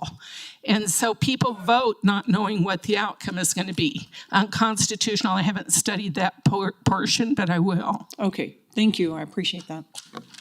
With no further questions, thanks for your time tonight, Ms. Wiper. Up next is PJ Kolnick, here to talk about Emerson Park. Hey, you're here. I'm here. All right. Good evening, Mr. Kolnick. If you could just state your name and your address or cross streets. I live in Englewood at 2771 South Ogden Street. Quick note on ranked choice. I think I wasn't going to talk about it tonight, but I do think it is worth saying that Englewood in the past 5-10 years has elected people to office that have had less than a 50% majority, and ranked choice voting would actually address that gap. So it's important that when we're voting, that we have a greater than 50% majority choice for people that are elected into office. Otherwise, we're just kind of, picking from a basket, and whoever grabs it the most wins. And so it's important that we have an agreement, greater than 50% vote. Emerson Park. So Emerson Park is actually city-owned land. It's a park right now that's right at, I believe, Bates and Emerson. Currently, as the parks bond sits, all money was removed for Emerson Park improvements. The majority of money was also removed for Clarkson Amherst Park improvements. I'm here tonight to ask you guys to reconsider that. Myself and several of my neighbors were very concerned when we saw this for a few reasons. One, it's actually Emerson Park itself is a very big focal point of that neighborhood. We actually just had our 25th annual Donkey Ditch July 4th party. There was almost 200 people that attended that. Denver Fire Department came. They hosed down all the kids. We had sack races. We had a big old cookout. Everybody just chipped in potluck style, and that's been happening for 25 years. That neighborhood has been gathering Emerson Park right after they do a bike parade of all these kids having decorated their bikes in the area. So it's a really important part. The other thing is I believe that the process by which the money was decided to either be granted or not granted to Emerson Park could have been a bit more transparent. I think you even had the opportunity to look at the feedback that the Parks Department got at the neighborhood nights that happened on May 25th. Lots of people were going up there, talking to them, giving them excited feedback about what they saw in those things. And from what I can tell, it seems like there's two neighbors, or a small amount of neighbors, that is concerned that it may bring outsiders into the neighborhood, or that they just want to keep it status quo. A lot of us are going to experience a higher tax burden in that area due to higher property values from the parks bond. And we believe it's only fair that we should see both Emerson and Clarkson have a their bucket of money reinstated when we go to vote on it. So that's my other thing. One also thing I'd like to address is I've heard that housing is always a potential in city-owned lots. One thing, the reason that Emerson, right as it is a great spot is because... Mr. Kolnick, I have to stop you. Your 3 minutes are up. Thank you, Mr. Kolnick. Any questions for Mr. Kolnick? Actually, I have a question for you, Mr. Kolnick, regarding the two parks. You probably saw what was proposed for those two parks. Are you in favor of that entire amount going to those two parks, or is there specific items that you would want to see? I'd be in favor of the whole amount. I know that part of the process is we kind of have to designate the pieces that go into that. But even then, there's still an opportunity to be collaborative with the Parks Department in those kind of neighborhood chats about what that actually looks like. So my request is to reinstate everything that was put on both of those, both of those line item bullets for each of those parks. Okay. Thank you, Mr. Kolnick. Member Wright. What was the very last statement you were making? Were you saying that their work as retention ponds during flooding? So the reason Emerson Park is like a very ideal park is because it's in a floodplain right now. If you think about just the geography of the area, and Harvard Gulch kind of drains into that drainage area. And so that the way that park is set up is because you would not be able to build in either of those areas without significant environmental engineering that would have to take into account lots of different ways that flood impacts would be changed should things be added there. But you do realize that most parks are retention ponds. That's a big part of their purpose. Yes. And so what I mean is that that's why they're good parks. Like leaving them as open space to be improved with, very temporary, structures like a gazebo or a children's playground is ideal. Those aren't things where, you've got people occupying them or anything like that. So city-owned land that has geographic challenges that would stay green and things like that. And I have one last question, please. So if we left everything in for all the parks and all the asks for everybody, we could have very well been looking at, I don't know, $55, $60 million. And like you said, your area might be paying more than other areas. So the higher the amount, the more it would be costing, I'll use you as an example, you per year. Would you be okay with that for every ask for everybody that they're asking for their own individual parks? Yeah, I think the parks bond as it stands right now is at 40, 41, 43, somewhere in there. It's about 40 million. The amount that was removed from Clarkson and Emerson that I'm asking back is about 1.4. So we're talking about a less than 2% increase. Right, but what I'm asking, okay, so there's other areas, other parks that we have taken things out and we've received emails and stuff and they're saying, why'd you do that? Why did you do that? Yes. So if we want to make everybody happy everywhere, and I'm not trying to pick on you, but if we did that where we're trying to make it a reasonable amount for everybody, and that's my question to you, if we added back what everybody is asking us to do, would you personally be willing to pay that higher amount of that bond back? Because the more the bond is, the more you're going to be paying is my question. Yeah, and the answer is yes, I would. Okay, that's what I needed. Thank you. Member Noonekamp. Thank you, Mayor. Mr. Kolnick, thank you for being here and for advocating for your neighborhood. As you have correctly noted, most of the funding for this project would go to parks that have not recently been refurbished or renovated. And many of those parks are in the southern part of the city because parks like Cushing and Bates Logan and Romans Park in the northern part of the city have already been renovated. What would you say to the argument that the northern part of the city has had a lot of renovation already and we need to direct funding into the southern part of the city as far as we think about the city as a whole and how we spread out the investment? Yeah, that's a good question. I think the first way I'd answer that is that, a significant part of the improvements to Bates Logan were actually part of an Arapahoe County grant. So, I think that should just be mentioned. As far as, we need to improve all of our parks. I think we all agree it supports strong communities, strong families, strong school, and, just that social fabric. both Emerson and Clarkson are just kind of patches of grass that are, kind of living and struggling as they get through whatever rain comes and sometimes the irrigation when it's working. So I would just say that it's important that we're improving all the parks. And as it stands right now, Clarkson and Emerson are almost completely neglected. I appreciate your perspective is helpful as we consider this issue. Thank you. Yep. All right, with no further questions, Mr. Koenig, thank you very much for your time. Yep, thank you. Up next is Max Castillo, also here to speak about Emerson Park.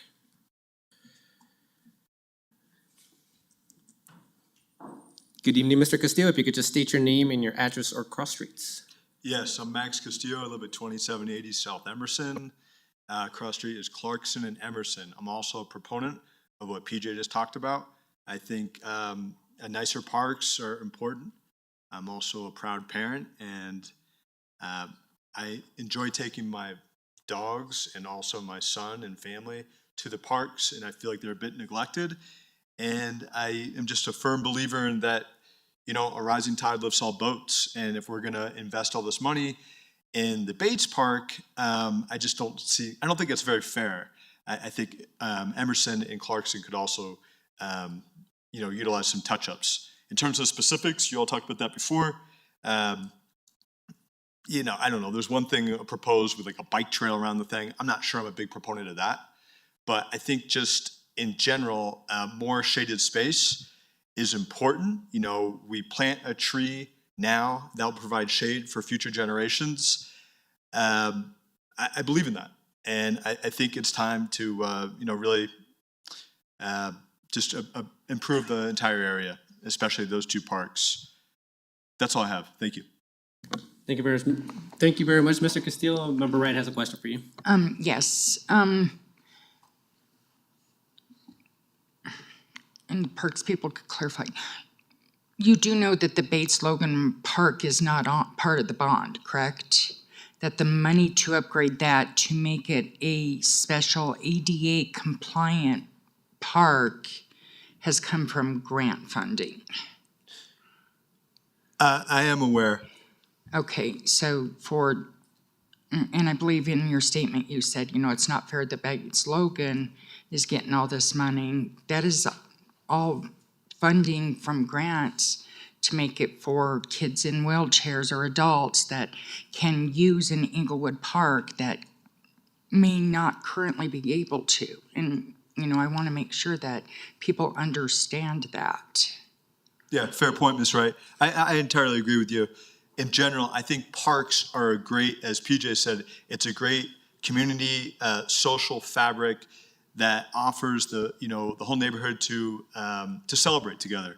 I was also participated in the 4th of July 25th Donkey Ditch Parade, and let me tell you, it was fantastic. But at the same time, and it's nice that Englewood provides some of the refreshments, but at the same time, I think it's time. We need to really level set the table, and I feel like it's a little bit forgotten. Emerson and Clarkson. Okay, I appreciate the feedback. Thank you. Thank you. Thank you, Mr. Castillo. Actually, just a quick question. So you're right there next to Clarkson Amherst. You're speaking on behalf of both parks, right? Clarkson Amherst and Emerson Park. Yeah. One comment about those two parks. One concerns I have. It's a tough job, and I don't think they get enough recognition. But the people that pick up the trash, that's a tough job. I don't know. I don't have the solution here. I'm just going to throw this out here. There's some drunks and some people that constantly just they overflow the trash there. And at times, the smell when it's, triple digits here is quite pungent. I don't know if we could perhaps, send them twice a week, or maybe people are going to continue to dump trash there. Again, I don't have the solution, but that's just one concern, that the trash barrels are not constantly, but they're inundated more than they should be. Are we talking about Emerson, or is that Clarkson Amherst? Yeah, great question. So it's more of Clarkson than Emerson, but I've also noticed it at Emerson. Okay. And I've also seen people dump, liquor bottles in there. So I don't have the solution. It's just an observation. Thank you, Mr. Castillo. With no further questions, thank you very much for coming and speaking tonight. Up next is Carolyn Darrington Tate, here to also speak about Emerson Park.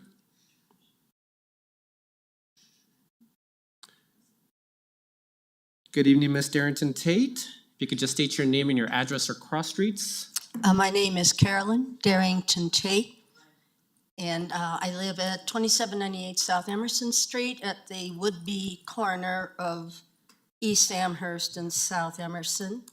It's not a real corner because the city ditch runs through there. I have just been learning some things about the park proposals.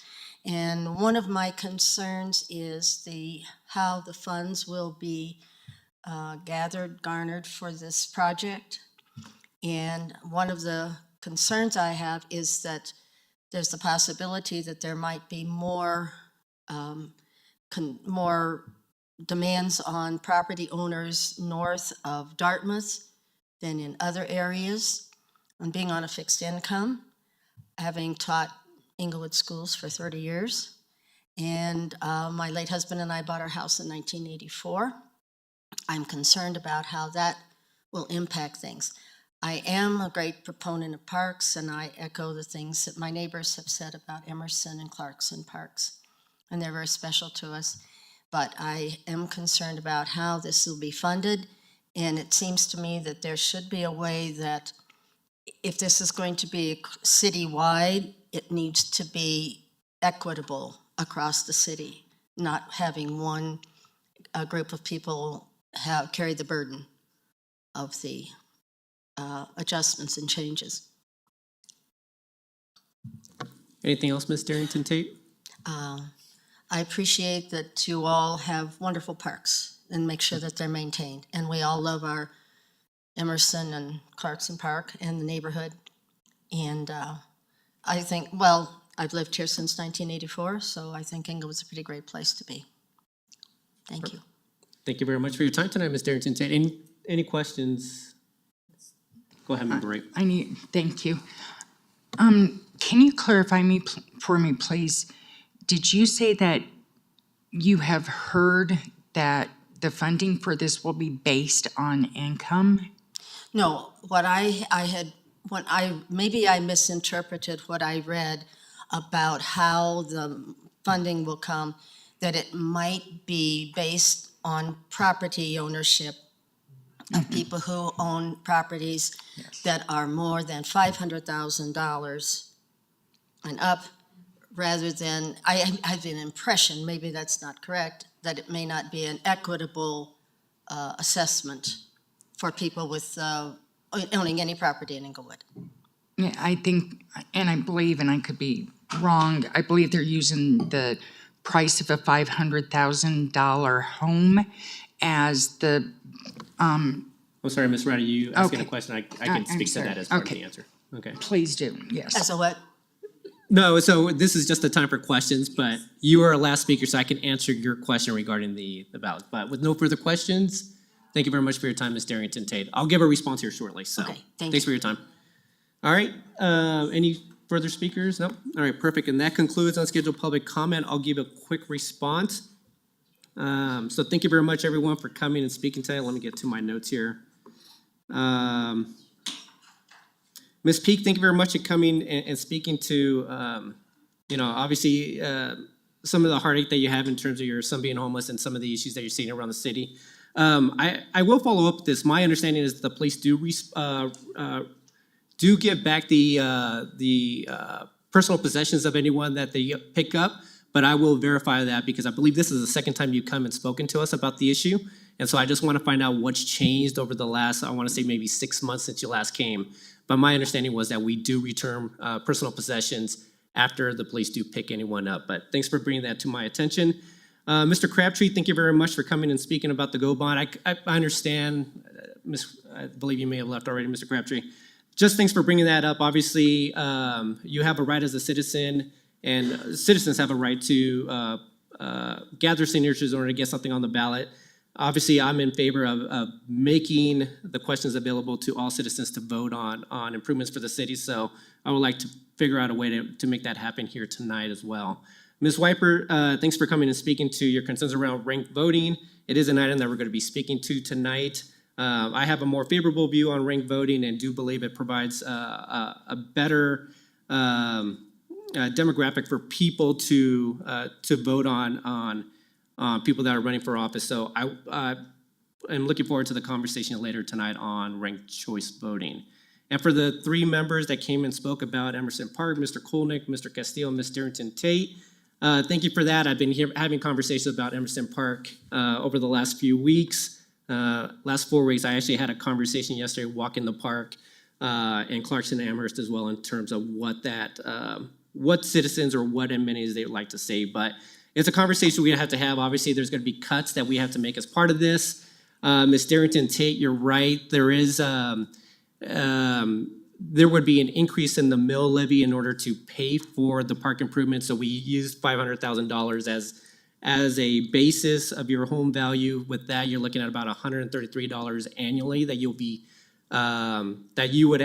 would increase in terms of paying for the parks. So that's something that we have to take in consideration with any type of improvements that we're looking to the city, is that anyone on a fixed income is burned more by any type of improvements to parks, any type of infrastructure, anything that we're talking about. We understand that concern. So that's what is always very difficult for us to have these conversations, knowing that it could have that type of impact. But I'm looking forward to the conversation later on tonight in terms of just what goes into the GO bond. But I appreciate your perspective in coming and speaking tonight on the issue. And with that, anyone else have anything to add? Go ahead, Member Nicole. Regan, please don't disrupt the meeting.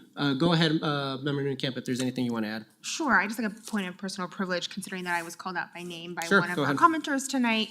I believe Ms. Weipert has already left, but I do just want to state on the record a couple of things. One, I do think that Ms. Weipert has some misinformation about ranked choice voting, and I know we will get into that later in the agenda. She accurately says that I am the chief of staff of an organization called Unite America. The work that we do at my organization has nothing to do with a one world order. We are focused on America, not the world. But the things that we do work on is we want to make sure that every single voter in this country can vote for any candidate that they choose, regardless of party, in every taxpayer-funded election. And we want to make sure that every election in this country is a majority winner. So we work on those reform issues, something that I'm very proud to be working on. I planned already to share that when we got to that agenda item transparently, and to share the context for that. I do not receive any bonuses. As you'll know, I have not advocated or brought up any policy that I work on in the city, because I take that distinction quite seriously.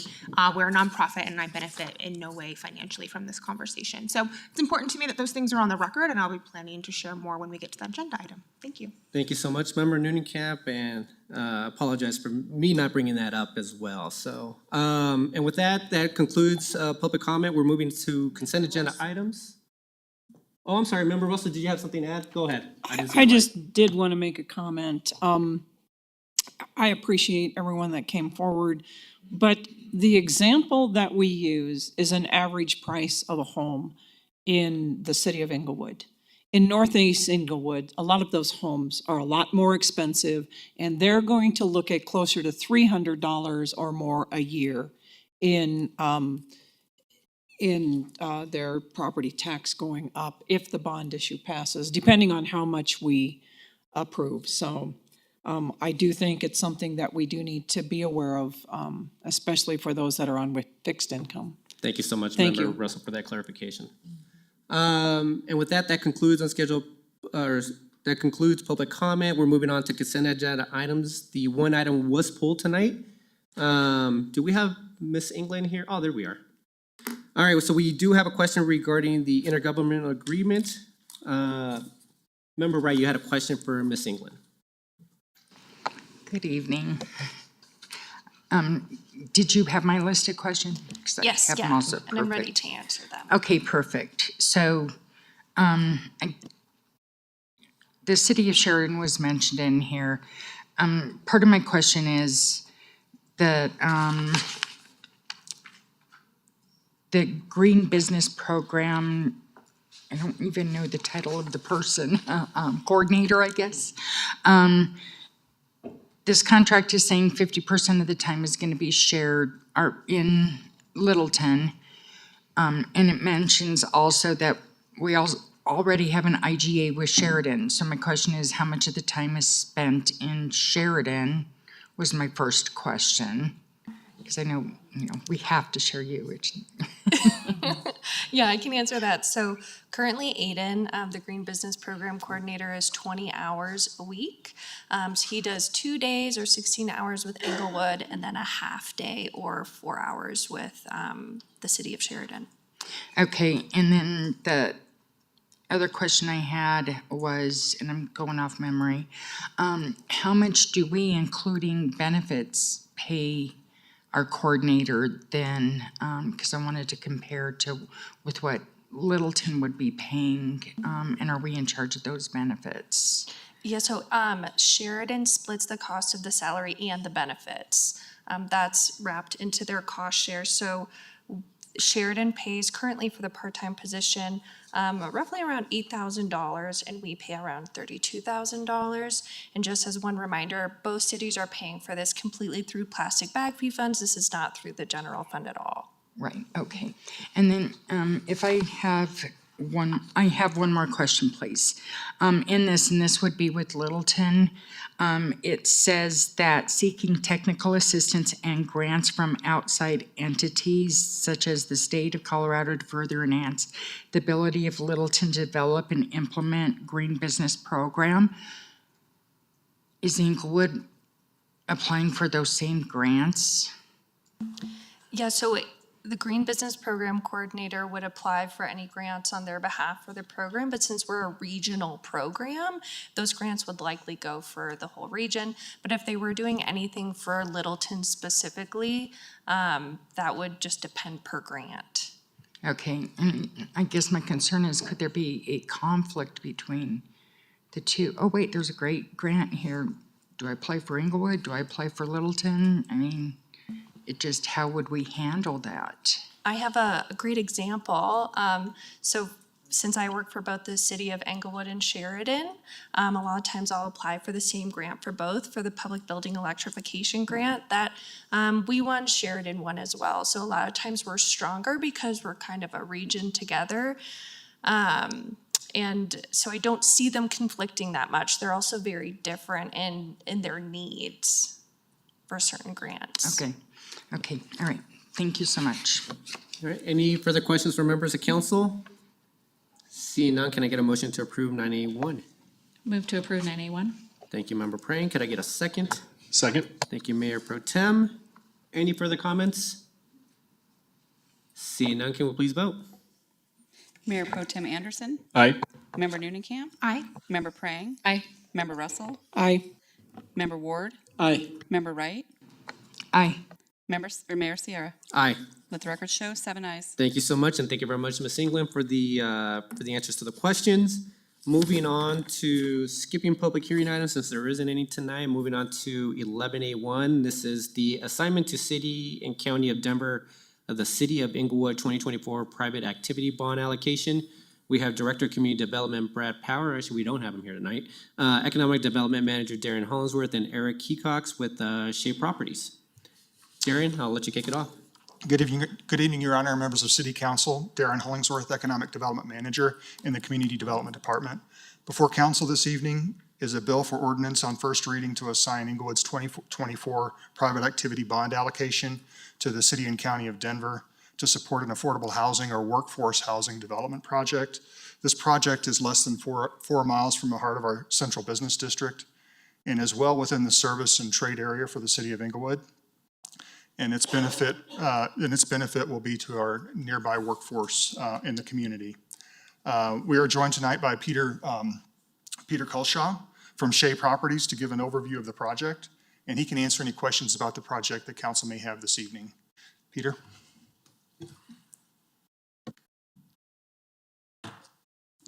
Good evening, and thank you for your time tonight. I'm not Eric Hecox. He's on vacation taking his child to college, so I'm pinch hitting tonight. So I've been asked to be super quick, so I'll go as fast as I can. We're here to talk about 4340 South Monaco Parkway. Oh, sorry, I'm 8351 East Bellevue Avenue, Denver, 80237. We're here to talk about an office building at 8340 South Monaco Parkway. And it's a conversion of an empty office building into affordable housing. So what we'll cover very briefly, and I promise to be super quick, will be the location, the existing property, the projected project overview, the concept plans, financials, and our request. So with that, we'll just talk about Shay's holdings. We tend to be surrounding Englewood. Most of our holdings are in the Tech Center, Meridian, or Highlands Ranch, with some properties also downtown. The subject property is at the very southern tip of Denver. Denver is the yellow area, so it's bounded to the west by Cherry Hills Village, which has no multifamily housing in it, and to the south, which is Greenwood Village, which is currently prohibiting multifamily development. So the existing property is a property I actually sold to Invesco back in 1999. They developed it for their campus and left shortly thereafter. The site is right there. It's adjacent to I-25, sandwiched between I-25, Quincy, and Monaco Street. And it's the building in the middle of the two buildings. The building to the north is a multifamily market rate deal. The building to the south is an office building. And to the south of that is to the right, is another multifamily market rate deal. So looking east, it's a great looking building. That's a view from Cherry Hills looking to the east. That's looking to the north. It has spectacular mountain views looking over Cherry Hills.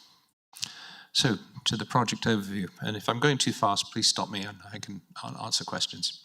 But it was constructed in 2001. It's 124,000 square feet office building. It's 100% vacant and has been vacant for 6 years, which is not a good thing for anyone. The surface parking and garage parking. It's what we're preparing to do is an affordable housing adaptive reuse for 143 multifamily units, homes I should say, ranging in size from studios to 4 bedrooms so that we can attract families as well as individuals. It'll be highly amenitized with bike and tenant storage, laundry, fitness, a club room, and outdoor grills. And we will finance this, we're intending to finance this with 4% LIHTC credits, and it will be restricted to 60% of average median income. It's a TOD location. It used to have a bus route right there, as the Metro District actually built the bus station, the bus shelter, but RTD has closed that route. We're hoping to reopen that. But we're less than a mile from the Meridian Bellevue Light Rail Station, and also we have introduced micro-mobility to the tech center recently in the form of scooters. Okay, project types highlights. This is adaptive reuse will serve local, state, and federal goals. I think this is the flavor of the month, is very popular within Denver right now. The building has advantageous attributes in that it's the right bay depths for conversion to residential. A lot of these buildings aren't. And it's also a building we know very well. We've built this building multiple times. It will serve the whole region. This isn't just something for the south of Denver. These folks are working. We have a number of affordable projects in the south part of town, and what we found is that they tend to be younger people, but they are also working as close as they can to where they live, and this is what you're providing. You're taking cars off the streets and providing a dignified place for people to live that's close to where they work. So, and we have a lot of experience in developing multifamily housing and affordable. This will take us up to close to 1,000 affordable housing units in the south part of town. And we are long-term owners, we do not sell. On the project timeline, we are undergoing a minor rezoning to add residential to the site. We are shortly to apply for CHAFA for bonds and tax credits, and the project, assuming we can get it going, will be starting Q2 next year. It's about a year to convert it, and then about 7 months to lease. So we should be delivered 100% lease building, hopefully by the end of 2026. So concept plans, this is why it lays out well. This is a color-coded and a lot to take in quickly, but the yellow is amenities, the green is the leasing lobby. The studios, 1 bedrooms and 2 bedrooms, are on the ground floor. We have elevators, which we will renovate. And then on the upper floors, through floor, we will put in the fitness room, the club room, and we will accommodate some of the larger units, the 4 bedrooms and 3 bedrooms. So, to the financials. You probably all know this, but Mr. Heacock's put the presentation together, so I'm filling in here. Private activity bonds are tax-exempt bonds that we are issued by state and local governments, and we would sell those to a bank and fund the project through that. They have to be at least 50% of the total project cost. LIHTC, which is the Low-Income Housing Tax Credit Program, will provide the balance of the equity, which we will sell to tax credit investors. So federally, the allocation is done on population base and awarded to each state, which then I think we received more than 600 million this year in the state. Half goes to CHAFA, half goes to local jurisdictions, which is broadly based on population. I think Englewood's allocation for 2024 was 2.1 million, and if not used within the jurisdiction, it reverts to the state. So it's kind of Darwinian, use it or lose it. Anyway, for the PAB breakdown, our total costs are in the 54 million range. Eligible basis is a little less than that. You can only have eligible basis for something that depreciates. So half of that is 26.6 million. So that's our PAB request. And our capital stack would be, at stabilization, would be 24 million of Series A bonds, federal tax credits, state tax credits, deferred fees, and interim income. So the PAB funding, we went to Denver pretty early on in February, really before we'd really drawn much, and they allocated 6 million out of the blocks.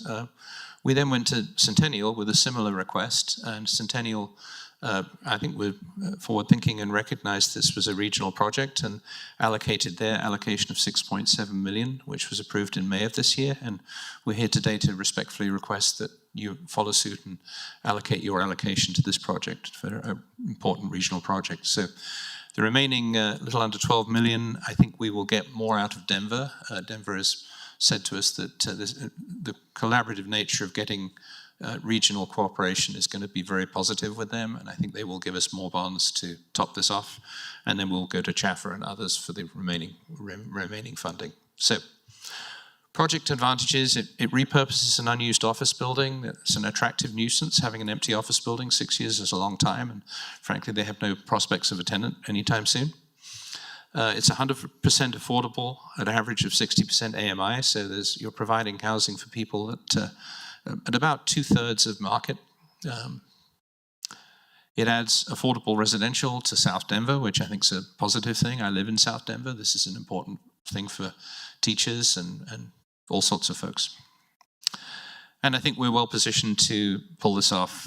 We've done a lot of it. We own market rate and affordable apartments, and we understand office buildings. So I think we've got a unique blend of hopefully ways to pull this together. So I think it's a regional success story with multi-jurisdictional collaboration. I think this is pretty cool. So our request, very respectfully, is the assignment of Englewood's direct allocation of the PAB to this regional project. And I'm here to answer any questions, and also thank you for your time tonight.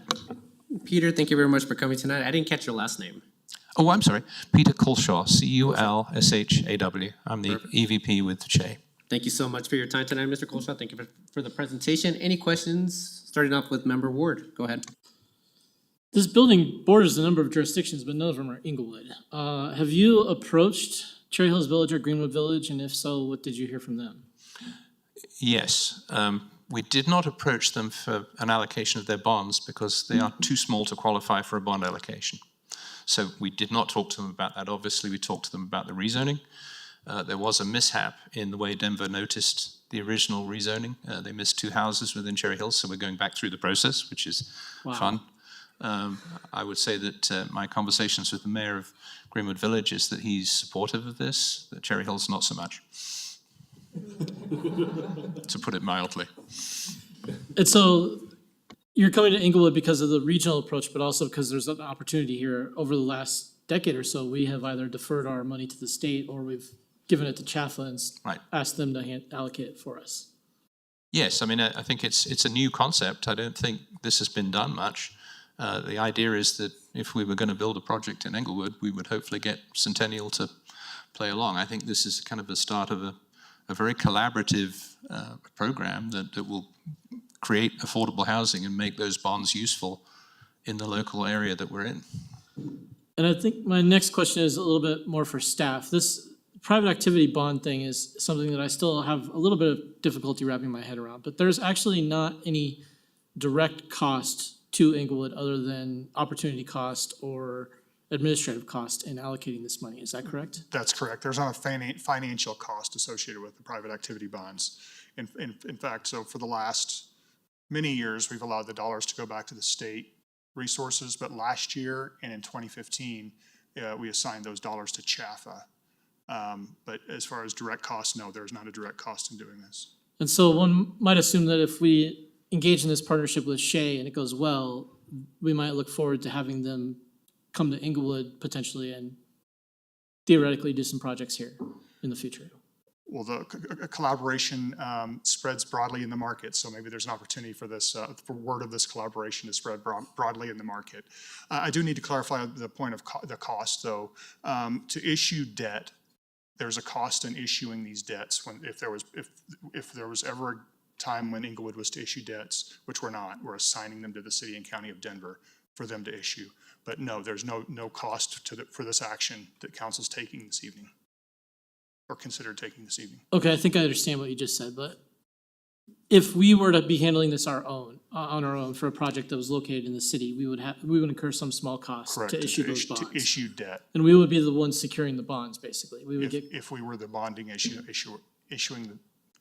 entity, we would be assuming some costs associated with that. Great, thank you. Thank you. Member Russell? Thank you.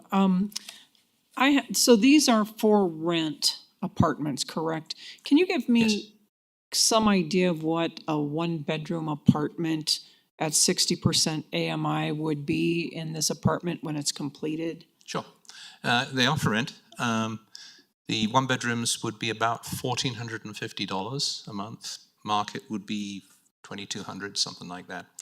And for one person living in that one bedroom, I'm rounding these numbers, but they would have to have an income qualification of less than about $55,000. Okay.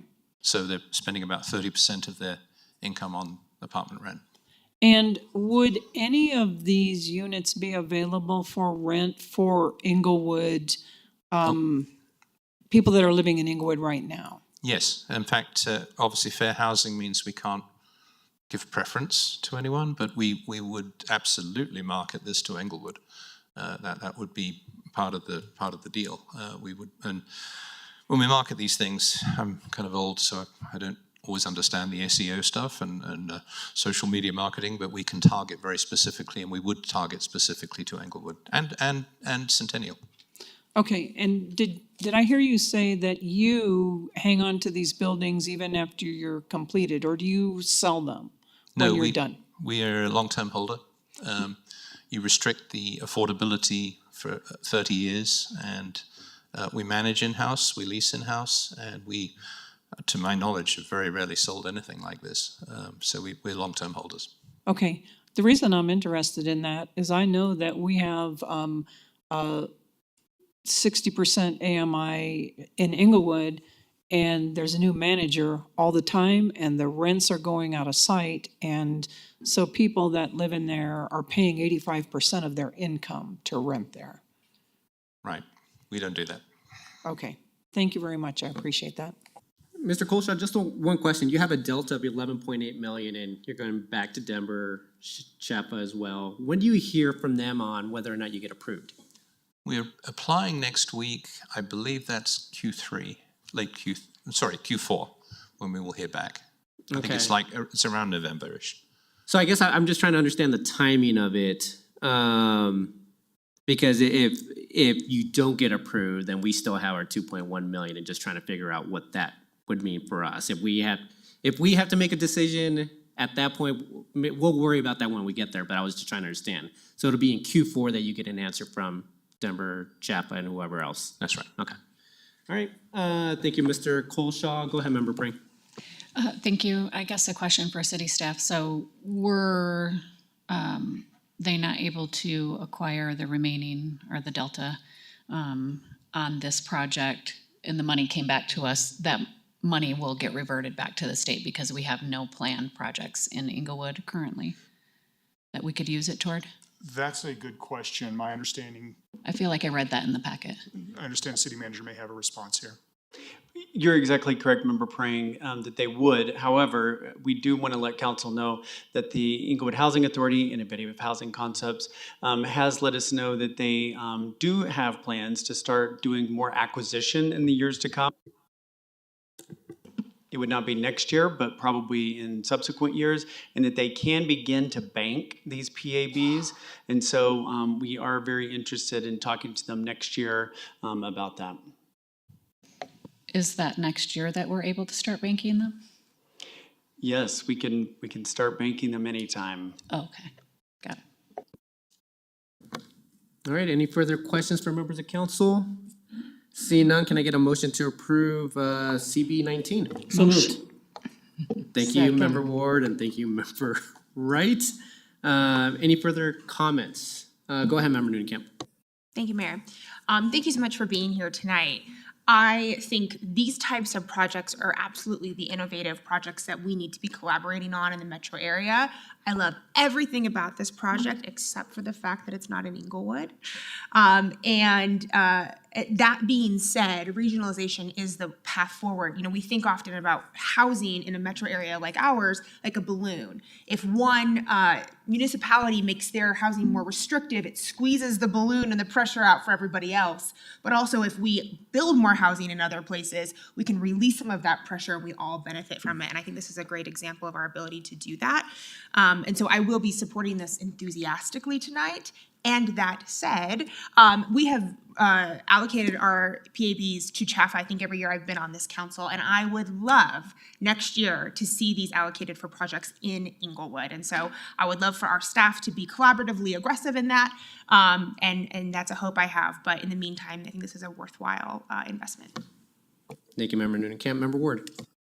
I agree with a lot of what Councilwoman Nunekamp said.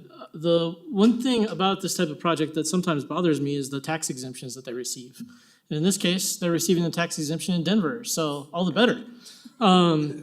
So I mean, I think it's great. I think this is a great investment of our allocation. I've spent a lot of time working in and around the tech center, including the job that pays my mortgage now, located very, very close to this building.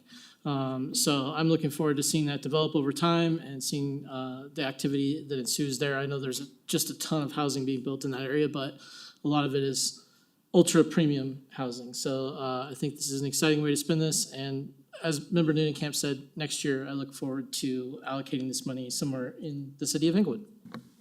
Thank you. Always appreciate your honesty, Member Ward. So, and with that, can we please vote? Mayor Pro Tem Anderson. Aye. Member Nunekamp. Aye. Member Prang. Aye. Member Russell. Aye. Member Ward. Aye. Member Wright. Aye. Mayor Sierra. Aye. The record shows 7 ayes. Mr. Colshaw, thank you very much, and very excited for this project and looking forward to continued success with the remaining city, county of Denver, and Chiapas. So thank you so much. If I might like to thank you all. It's very meaningful. All right, everyone, I have received a request for a quick bathroom break, 5 minutes. 5-minute bathroom break. All right, if we could come back at 8:25, and then we'll pick up the rest of the agenda. Thank you.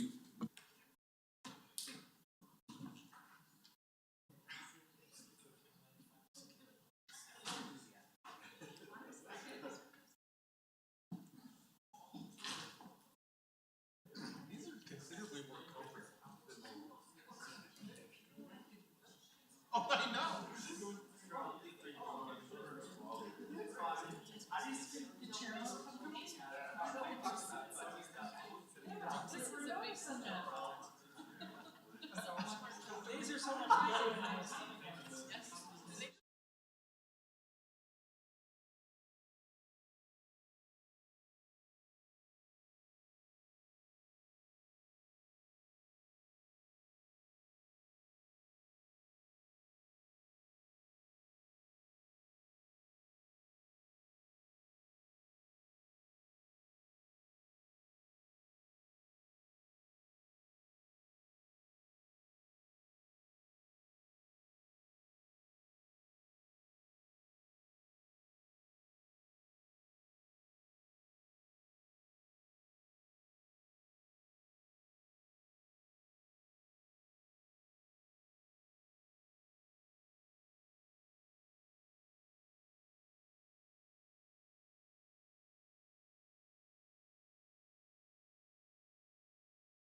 All right, members of council, we are now back. Before jumping into 11A2, there's a request that we go into executive session on this item. So I move that we enter into executive session for the purpose of receiving advice from legal counsel on specific legal questions related to go bond election timing and amendments to the proposed council bill as authorized by CRS 246402 4B. City Manager Sean Lewis and the City Attorney Tamara Niles will also attend this meeting, along with myself, Mayor Othaniel Sierra, Mayor Pro Tem Joe Anderson, council members Chelsea Noonekamp, Steve Ward, Kim Wright, Tina Prang, and member Rita Russell. Could I get a second? Second. Thank you, Member Russell. Can we please vote? Mayor? Oh, I'm sorry. I just have one question on this. Sure. And that is to ensure that we are crystal clear with the public. Yeah. Typically, we go into executive session to receive legal advice on something that can't be disclosed publicly. Is there the issue at hand here regarding timing of the election? Is it the legal advice itself that's privileged while we were going into executive session, or is there some topic that we are discussing that can't be disclosed? City Attorney Niles, can you provide a little bit of clarification on that item?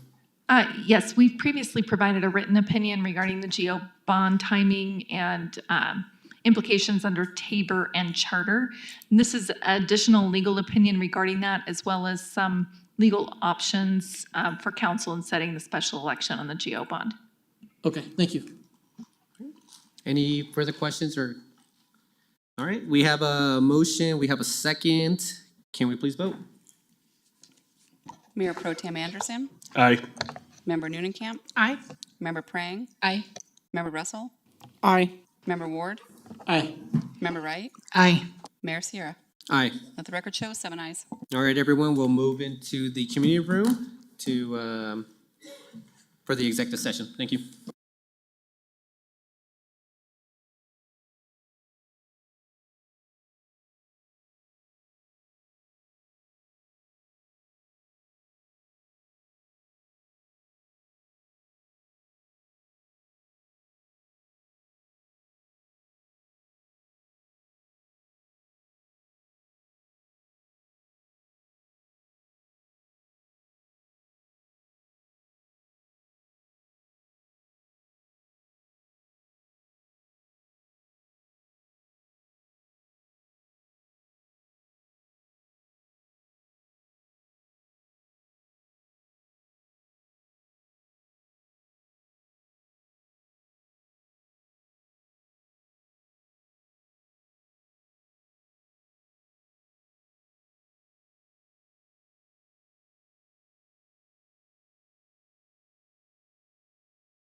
All right, everyone, the time is now 9:40 and the executive session has been concluded. Present at the executive session were the following persons: Mayor Nathaniel Sierra, Mayor Pro Tem Joe Anderson, council members Chelsea Noonekamp, Tina Prang, Rita Russell, Stephen Ward, Kim Wright, City Manager Sean Lewis, City Attorney Tamara Niles. I move to close the executive session. May I have a second? Second. Thank you, Member Wright. Can we please vote? Mayor Pro Tem Anderson. Aye. Member Noonekamp. Aye. Member Prang. Aye. Member Russell. Aye. Member Ward. Aye. Member Wright. Aye. Mayor Sierra. Aye. Let the record show 7 ayes. For the record, if any person who participated in the executive session believes that any substantial discussion of any matter is not included in the motion to go into the executive session occurred during the executive session, or that any improper action occurred during the executive session in violation of the open meetings law, I would ask that you state your concerns for the record. All right. Up next is Director of Parks, Christina Underhill, and Deputy Director of Parks and Rec and Golf, Brad Anderson, here to discuss calling special election authorizing agreement and setting the park bonds ballot question for November election. Good evening. Good evening, Mayor and Council. Again, I'm Christina Underhill, Director of Parks, Recreation, Library, and Golf. We also have City Attorney Tamara Niles and Finance Director Kevin Ingles present to answer any questions you may have, along with our Deputy Director Brad Anderson and Open Space Manager Adrian Torres. So just an overview, currently the bond is sitting at $39.5 million. This was after the community pool was removed last week. So we dropped the amount down from about 41.5. Originally thought it was a $2 million pool, came in closer to 6 million. And so the way we sit right now is 39.5 for the bonds. We're addressing 2 facilities, Pirates Cove and Englewood Recreation Center, along with 7 parks, Miller, Bellevue, Bard, Clarkson, Amherst, Cushing, Rotolo, and Northwest Greenbelt. It also, per this bond, includes irrigation, drought-tolerant plants to be added into some of our parks, the permits, as well as project manager. So tonight is technically the first reading of the ballot language. We have 2 questions that I'll present to you. We need to decide on which question you'd be interested in moving forward. And then the goal is to bring the ballot back for the second reading on August 5th. So just an overview of the projects that we have in here. It equals about 22 and some change for the parks. We did remove the Centennial Bike Park, Emerson Park, and Southwest Greenbelt out of the mix. For the recreation facilities, we're around 14 million for those 2 for Pirates Cove and Englewood Recreation Center. We did remove the surf simulator at the Recreation Center, as well as the 4-lane mat racer slide at Pirates Cove. So total amounts are outlined here. Per finance, it was rounded up to $500,000, so 39.5. Again, currently the way it sits, we can only have 1 ballot question in the November ballot, but this outlines the election dates and deadlines as well. So moving into the ballot language, the first option is a little more wordy. It outlines the projects more in depth. This is how it could look on the ballot, but it is calling out the projects versus option 2, which I'll bring to you here. And that only shows 1 paragraph outlining the projects for the ballot language. Consultants recommended using less language for the ballot than more. But it shows the 39.5 million with a repayment costs up to 68 million.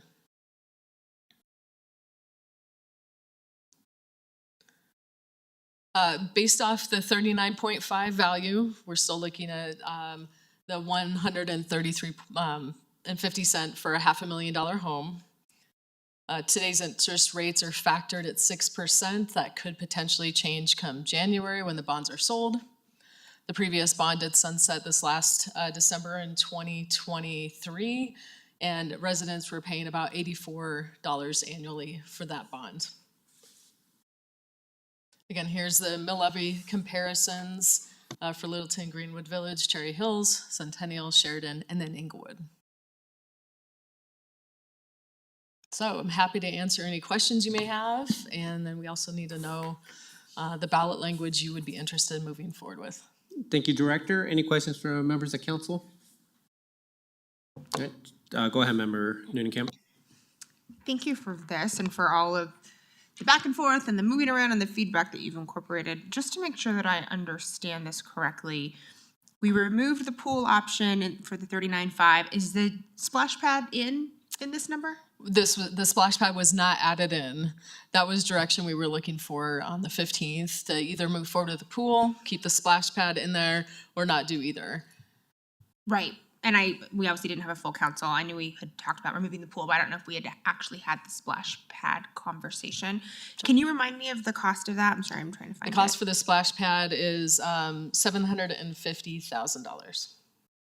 Okay, that's helpful. And if we were to go with ballot language 2, the simplified language, would all of the information about the projects and what we would do with the money be in the blue book for citizens to understand and review and help inform their decision? Yes, under Tabor, the Taxpayer Bill of Rights, the GO bond question would be in the blue book. I know that it will be in the blue book. I'm asking, will the details about all the different projects that are listed in ballot language 1 be in the blue book if we go with the simplified ballot language number 2? That's actually a city clerk's question. They're the one that coordinate the blue book questions. I know Stephanie Carlisle is the one that normally does that. I don't know if she's available. She told me she thought she would be available at the meeting tonight. Let me see if I can get a hold of her. Sure. If we go with the simplified language, will voters know what the money is going for and where will that be published? I think is a really important thing that helps us inform that decision and one that I would like to have answered before we vote tonight. Thanks. Any other questions from members of council? Go ahead, Member Pring. Thank you. I'm just wondering if now is the appropriate time to talk. What you're referencing in here for drought-resistant plants, is that what we were calling native plants? Correct. Okay. And I continue to get input on that and some pushing on that, and I'm wondering if there's a possibility to kind of cap the percentage. So I think we've, in our conversations, talked about 10 to 15%. Could we say up to 10%? Sure. Unless community feedback, so I'm still a strong advocate of those neighborhood conversations for what people want. So if a particular park area wants 25%, give them what they want. But in general, we would cap it to 10%. Is that a possibility? Parks would be fine doing a cap at 10% unless when we do our public meetings for what the park is going to become, then if some park says, yeah, 25% and the neighbors agree upon that, then we can move forward. But ultimately 10% of the overall park system for the parks that are called out would make sense. Okay, I think that would increase our yes votes. Member Russell and then Mayor Pro Tem. Thank you. And so my question is, are we going to do any turf improvements on any of the parks? The goal would be, so some of the parks have landscaping improvements, overseed, sod if needed in some of the parks. Emerson may be a good example of a park that really needs a sod refresh. The turf is old there, and doing some improvements. One, to the irrigation is really important, but two, to the actual turf in the parks. Most of it's fairly old. We do overseed when needed, but ultimately this would be an overhaul, so we have nice fresh grass in all of our parks. So the same for Jason Park? Do they need turf improvements there too, or no? Jason's not called out as part of these options here. It's something we monitor annually. We know we've had to shut down the turf area to restore it in the past, and that may happen in the future. As far as I know, right now we're doing fairly well at that park. Irrigation is doing fairly well at that park too? To my knowledge, yeah. Okay, then just one other question. Are you doing any improvements to the tennis courts at Bellevue Park? That's one of the projects that is called out to improve the tennis courts there, add some lighting as well. Okay, I've heard some complaints about the lighting, I think. They don't want the lighting? Is that, We've heard have you both. heard that? We've heard that some do want lighting. Our lighting system for the softball fields is very outdated. The old halogen lights take a long time to turn on and turn off. But ultimately we'd be updating with LED, and the technology with LED lighting is very specific. You can light just the court. It doesn't have any spillage. Same with the softball, baseball field, same thing. We can light that, but not roll into the neighborhood nearby. Okay, thank you, I appreciate that. Actually, City Clerk, is Stephanie available for the? She's not able to log on, but I can, she said that the county does have a template that we follow for the Blue Book. All financials will be listed in the Blue Book. Specific, she wasn't sure, she'd have to look at the template that the county sends out. So I don't know if it'll outline each project, but the financials are listed in the Blue Book. Okay. Thank you. That's what I had. We'll go to, were you done with your questions? yes. Okay, Mayor Pro Tem. Thank you, Mayor. I had the similar questions as Member Prang. I was thinking more limiting it to 5%. I don't know, we can, I guess that's a discussion point, not a question really. The other thing I had a question on though was the request tonight to add back in some Emerson and Clarkson. Do you have those numbers? Is it possible to do that and modify the numbers during our discussion time if we wanted to? So Okay. Emerson Park was listed at, let me pull it here. 966. 966 for the improvements there, and that would have included a playground, pavilion, some other amenities. And again, the dollar amount is what we'll design to. So if the community around Emerson Park doesn't want a picnic pavilion, but wants something a little different, we can modify those, but that would be our budget for the park. And that, I would kind of, it seems like there were some parks where, I don't remember the details, where we dialed some things back but kept some things. Would it be appropriate for us to like do something similar to Emerson, say, well, $600,000 of upgrades or something like that to get them something, but not more than what we're doing everywhere else? I don't, is that accurate? That would we be kind a of, council yeah. decision to make if you wanted to. But is scale that down the accurate that numbers. we had dialed some things back at a lot of the different parks? Clarkson would be a Yeah. good example of that. Yeah. The pump track was taken out of that. Okay. That was around 350, I believe. So they're still getting around $500,000 for Clarkson to do some landscaping improvements, a community garden, ADA pathways. Good. Okay. Thank you. Member Noonan-Camp. Sure. My question was also on the Emerson Park. If we were to approve, would it include the main park and the pocket park? Or could we say we'd only want to renovate the main park and leave the pocket park as is? That is definitely an option, and that may be something you can all decide, or if you want to leave it up to the neighbors at Emerson Park to make that decision if they want to develop the small area or just a large area. Okay. I don't know if I can get there on the full almost $1 million on that one. Maybe we could think about something reduced there.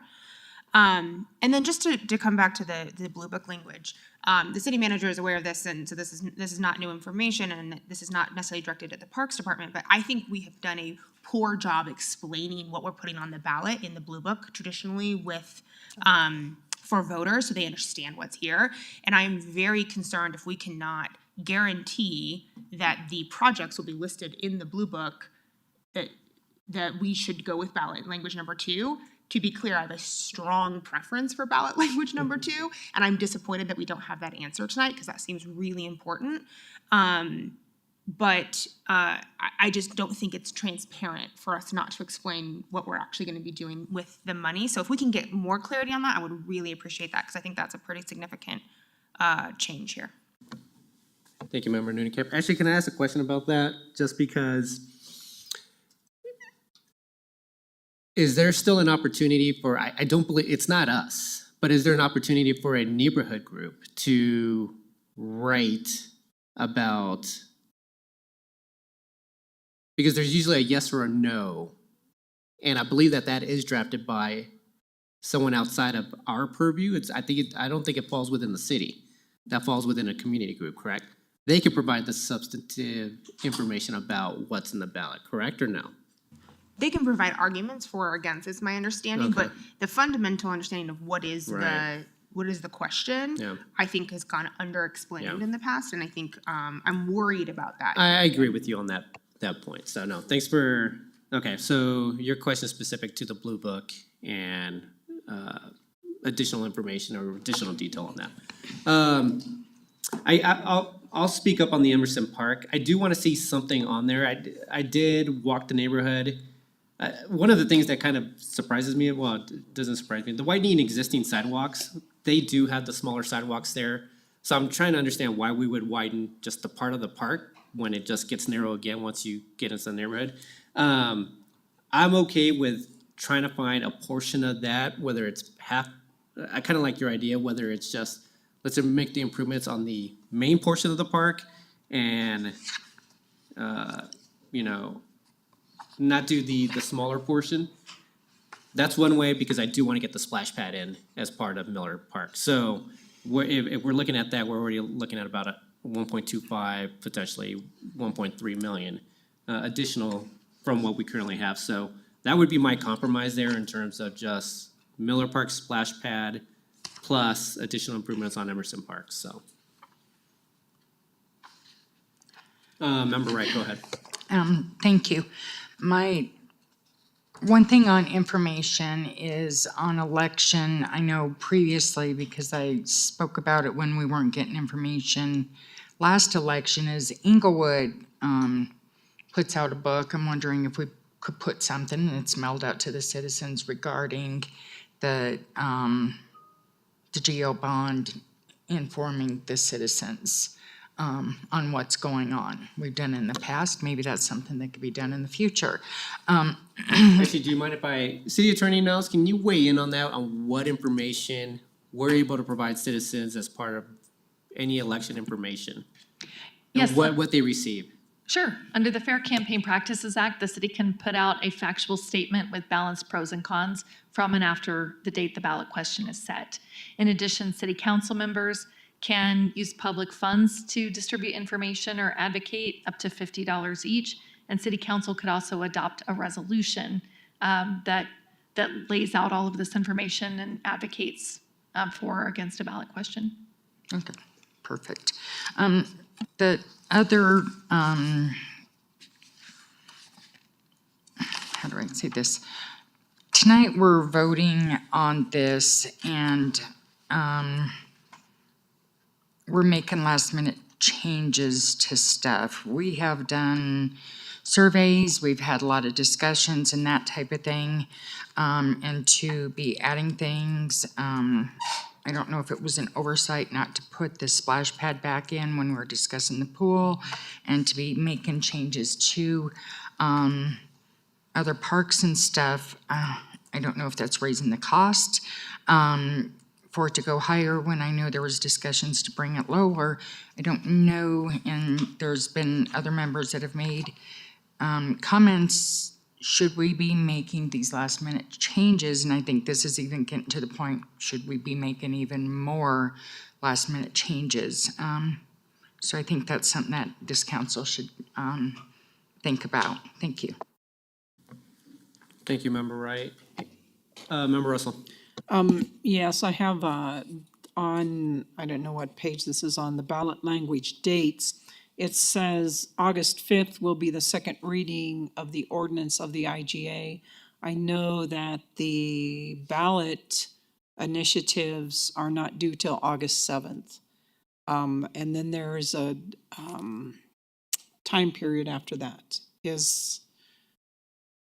Are we aware of that?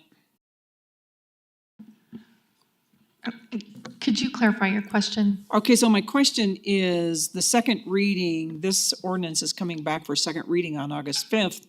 The petitions are not due until August 7th, which is 2 days after this, and then I think there's a cure period that they get also. Is that problematic? No, that's the timeline required by our charter. So that is the timeline we have to follow. I'm not quite sure exactly what you're asking. Okay, that is fine for now. Thank you. Member Noonan-Camp. Thank you, Mayor. I want to give kudos to Clerk Carlisle, who just emailed the Arapahoe County template for what we are allowed to include.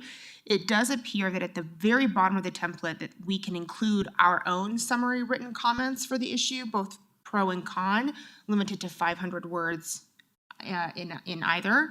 So if we can include the description there, as the way I'm reading the template, it appears so, it went to all of council and staff, then I think from my reading, we could go with option 2 if that's what the council decides. But I just wanted to say that because I just got that from her and I appreciate it.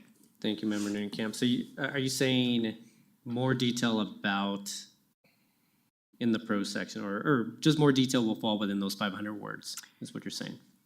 Yeah, I think Okay. I think if the council decides to go with option 2, we should direct staff to provide detail there. I think that's incredibly important for transparency for the voters. Okay. And while Member Wright is correct that we can publish our own information, when we have had charter amendments on the ballot in the past, I have heard repeatedly from citizens that they did not understand what they did. They could not find the information because it wasn't in the blue book, and that's what they look to. They don't think about going to all the other places to find information. Okay. Thank you, Member Camp. All right. Well, let's weigh in because it does sound like there's at least some appetite potentially to make some changes to include the splash pad and Emerson Park. I don't think I heard anything else. Point of order. Should we have the main motion on the table before we? Well, anything amend it? else on the topic? You're right. Any other questions? Anything else that's come up before I ask for a motion?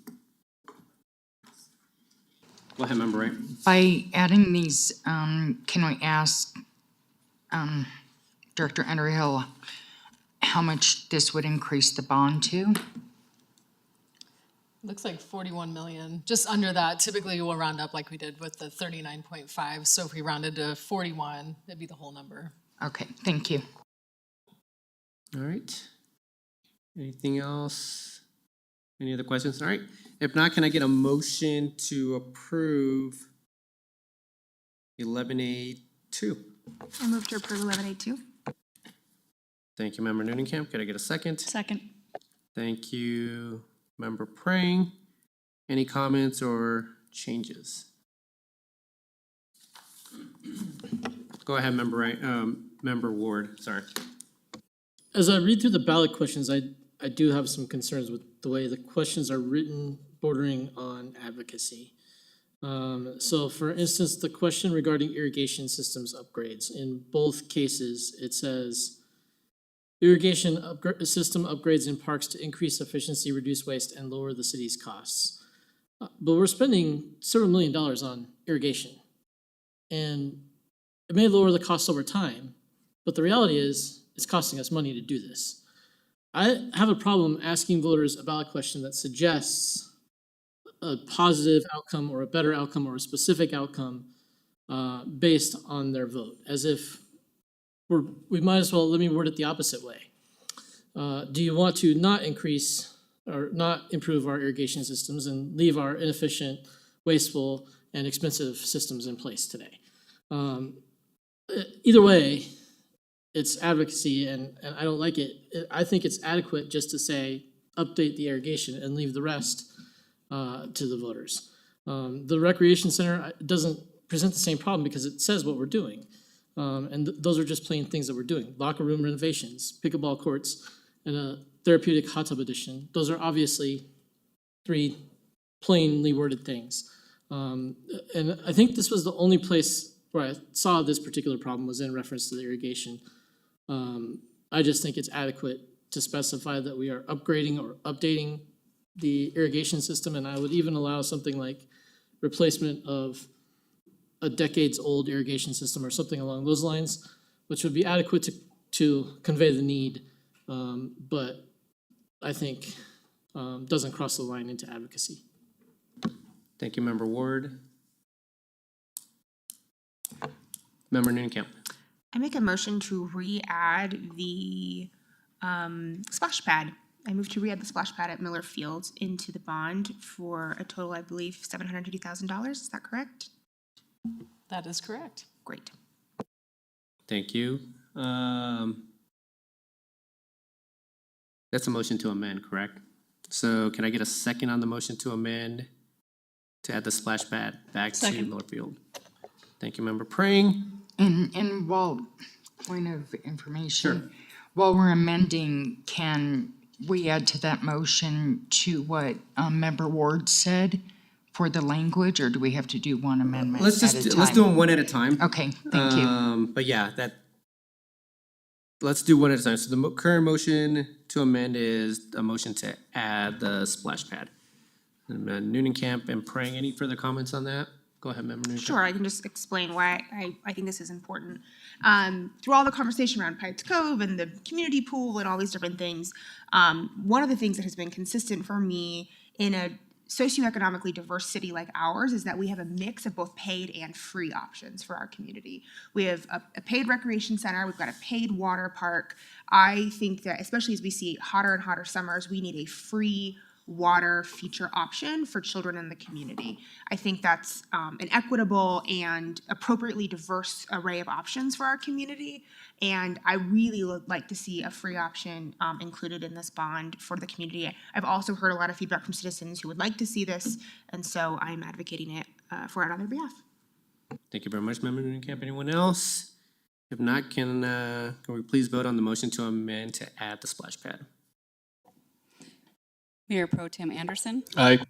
Member Noonan Camp. Aye. Member Prang. Aye. Member Russell. Nay. Member Ward. Aye. Member Wright. Nay. Mayor Sierra. Aye. Let the record show 5 ayes and 2 nays. Thank you. Let's go back to the irrigation system, since it did sound like there was appetite there. Did anybody want to make a motion to clean up the wording of irrigation? Member Ward, did you want to make that motion, since basically it's just, I think we're just removing everything after irrigation systems? Yes, so I'll move a change to the clause that begins with irrigation system and ends with costs. I would like it to say irrigation system updates to replace aging existing irrigation systems. I'll second. Thank you, Member Ward and Member Wright. All right. Any comments? Seeing none, can we please vote? Mayor Pro Tem Anderson. Aye. Member Noonan Camp. Aye. Member Prang. Aye. Member Russell. Aye. Member Ward. Aye. Member Wright. Aye. Mayor Sierra. Aye. Let the record shows 7 ayes. Thank you. Any other motions? Go ahead, Mayor Pro Tem. Well, I don't know if this is a motion so much as just, maybe it is a motion, but the idea of limiting that, the native grasses to, I would be in favor of 5%, but I don't know where council lands on that, or how we memorialize that so that citizens know whatever we're limiting it to is solid. Yeah, thank you, Mayor Pro Tem. Director, it sounded like when it was originally brought up by Member Prang, 10% seemed like well, it was 10% at the time, and it sounded like that was something doable by parks, but didn't hear a motion specifically, but just wanted to just understand that this is something that is feasible. Parks would be good with up to 10%. Yeah, okay. All right, go ahead, Mayor Pro Tem. Would anybody go with me on limiting it to up to 5%? I would second it. Okay. I don't know if that's I don't know where this goes, like is a motion as far as it goes, but yeah, that would be my goal to limit it. Okay. Is there a motion on the table? I move to limit it to 5% in the native grasses. Second. All right. So thank you, Mayor Pro Tem and Member Russell. Any comments? I'll make a comment. I'm going to vote no on this one. It sounds like 10% is the number that parks would be okay with. I'm fine with 15% as well, but just having that as a neighborhood conversation. So for 5%, I think that's too low of a number, so I would be voting against it. Member Wright? I have received more calls, more emails, more face-to-face contact with the native plants than anything else when it comes to this bond. 10-15%, when you think of the landscaping of a park, is a big percent. Also, the amount of work that needs to be tended to that native plant, you just don't plant it and go. It needs work. I think the Depot Park is a good example of good intentions, but they're going to have to hire extra staff. And with our density increasing, there's gonna be more people using our parks, so the more turf that we have available. So I think we need to think of the consequences of those native plants moving forward. So this is why I'm in favor of the 5%. Thank you. Thank you. Thank you, Member Wright. Member Noonan-Camp. I have a question, and this gets to Member Anderson's question or motion about like what are we motioning to? Where does this live? It's not in the bond. It's just a commitment from staff. It's not clear to me exactly what binding thing we're doing right now. If I'm missing something, please just explain it to me. I don't know, other than we are, yeah, I wouldn't see any language changing or anything. This just memorializes to the citizens, like we voted to limit it, to limit it 5%. It's known to parks, it's known to staff generally. 5% in each park is what you're Yeah, saying? well, I was thinking 5% of the parks overall, which if that could be distributed or, there's some parks that are more, yeah. Okay. Yeah, 5% overall. So I appreciate I didn't intend any language change to the ordinance in any way. Just this vote is a way to memorialize that so we can point back to it and say this is what we committed to. Very helpful. Thank you so much. I appreciate the clarification. I will not be supporting this tonight for two reasons. One, I think it's an arbitrary number that doesn't mean something for me personally, so I don't think I'm there yet. And two, a lot of people from my district have asked for this over the last couple of years, and so I will not be supporting, but thank you. All right, no further comments. Can we please vote? Mayor Pro Tem Anderson, Aye. Member Noonan-Camp, Nay? Member Prang, Nay. Member Russell, Aye. Member Ward, Nay. Member Wright, Aye. Mayor Sierra. Nay. 4 nays and 3 ayes. Thank you. Does not pass. Took me a while to comprehend that. All right, anything else? Do we want to make a motion on Emerson? Yes. I move to include improvements to the main Emerson Park to up to $600,000. No? I thought we'd. Does that get us to 41? Yes, it'll get us That was 5. 5. 6. Okay, sorry. Okay, $600,000. Thank you. Can I get a second? Second? Thank you, Member Noonan-Camp. Any further comments? Just a point of information. So we're adding $600,000 to the total and we're adding Emerson to the list, but we're not prescribing anything specific for Emerson. Is that correct? Correct. Okay, thank you. So, yeah, 600,000 to Emerson to the main park. Correct. I'm sorry, go ahead, Member Noonan-Camp. That was my point of clarification. The only thing we are prescribing is that it's to the main park, Yeah. not to the pocket park. Okay. That's what I heard as part of the motion. Thank you. Yeah. All right, no further comments. Can we please vote? Mayor Pro Tem Anderson, Aye. Member Noonan-Camp, Aye. Member Prang, Aye. Member Russell, Nay. Member Ward, Aye. Member Wright, Nay. Mayor Sierra. Aye. Let the record show 5 ayes and 2 nays. All right, thank you. Anything else from members of council? Is there anything we missed? Mayor? Go ahead, Member Noonan-Camp. I believe we actually still need to select ballot language. Mm-hmm. We do. I was just wondering if there was anything else other than ballot language, so yes. I want to do something cool. Yeah. Yeah, what other curveball are you gonna throw tonight, Member Ward? Slider next, watch out. Okay, so ballot language. Member Noonan-Camp, did you wanna just weigh in on that, since you already have? Sure, I actually will make a motion. I move that we move forward with option 2, with the condition that we include project details in the Blue Book language.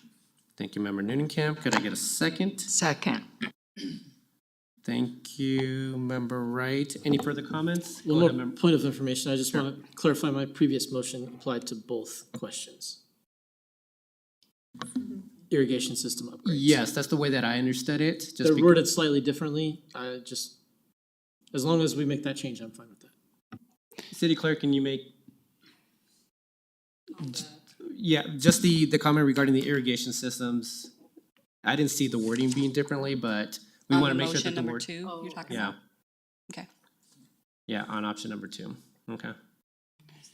All right. I have Member a- Russell, go ahead. I have a question. Member Noonenkamp, could you remind me why you like option 2 language better than option 1? Certainly. I think it is just cleaner, frankly, and easier to understand. It's more succinct.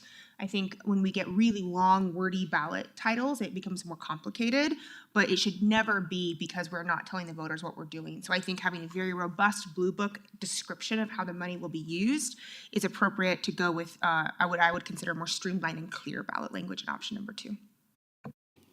Okay, I appreciate that. So we're going to enumerate the cost of everything in the Blue Book language? It sounds like we can, up to 500 words. Yeah, it's Okay. There is a separate section in the Blue Book for the costs. It doesn't break it down by project or whatever. All right, I appreciate that. I mean, I want to be sure that it's enumerated. I thought there was more description in option 1. I am okay with going with option 2, but I just wanted clarification. Thank you. Go ahead, Mayor Pro Tem. I believe we needed to amend the ordinance to remove the auto repealer, so. Yeah. Oh, sorry, we're still in. We haven't voted yet. So, all right, so the motion on the table is for option 2 for the ballot language. And with that, can we please vote? Mayor Pro Tem Anderson? Aye. Member Noonenkamp? Aye. Member Prang? Aye. Member Russell? Aye. Member Ward? Aye. Member Wright? Aye. Mayor Sierra? Aye. Let the record show, 7 ayes. All right, thank you, Mayor Pro Tem. I move to modify the ordinance to remove the language that would auto repeal the ordinance in section 2. Thank you, Mayor Pro Tem. Could I get a second? Second? Thank you, Member Noonenkamp. Any comments? Seeing none, can we please vote? Mayor Pro Tem Anderson? Aye. Member Noonenkamp? Aye. Member Prang? Aye. Member Russell?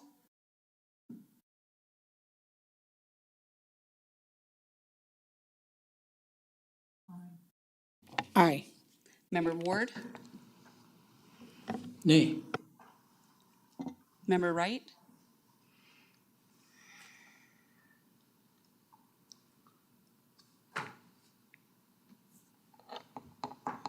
Nay. Mayor Sierra? Aye. Let the record show, 5 ayes and 2 nays. All right, thank you. Anything else from members of council? All right, if not, can, I'm sorry, go ahead. Sorry. Are we ready to, I wanted to make some final comments before. Yeah, I we think went to we're at the vote. Is point that what- we're gonna just vote on the motion as amended, so. Okay, so, this is a tough one for me tonight.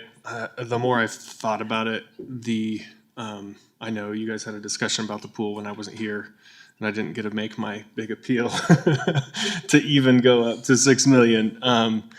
But I really struggle with the idea of, I know the bond is funding, removing the one pool that we have, and we're not putting one back in. And I know everyone's hopeful that maybe down the road somewhere, we're gonna do that. We're not, I don't see that happening. We're not gonna come up with 6 million somewhere to put a pool in. And to me, that's just really sad to not have an outdoor pool that's accessible within the community anywhere. And for that reason, I'm going to regretfully in some ways vote against this bond tonight. Thank you, Member Anderson. Anyone else? Mayor, Go ahead, Member Ward. for me, it's the election timing issue.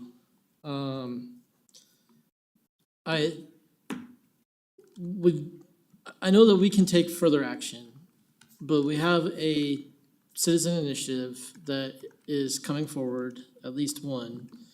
And there seems to be some charter conflict between placing a citizen initiative on the ballot and placing a bond issue on the ballot in the same cycle. And we had section 2 in here, and it addressed that conflict, and the body just voted to strip that out. So I don't know what exactly that spells for the future.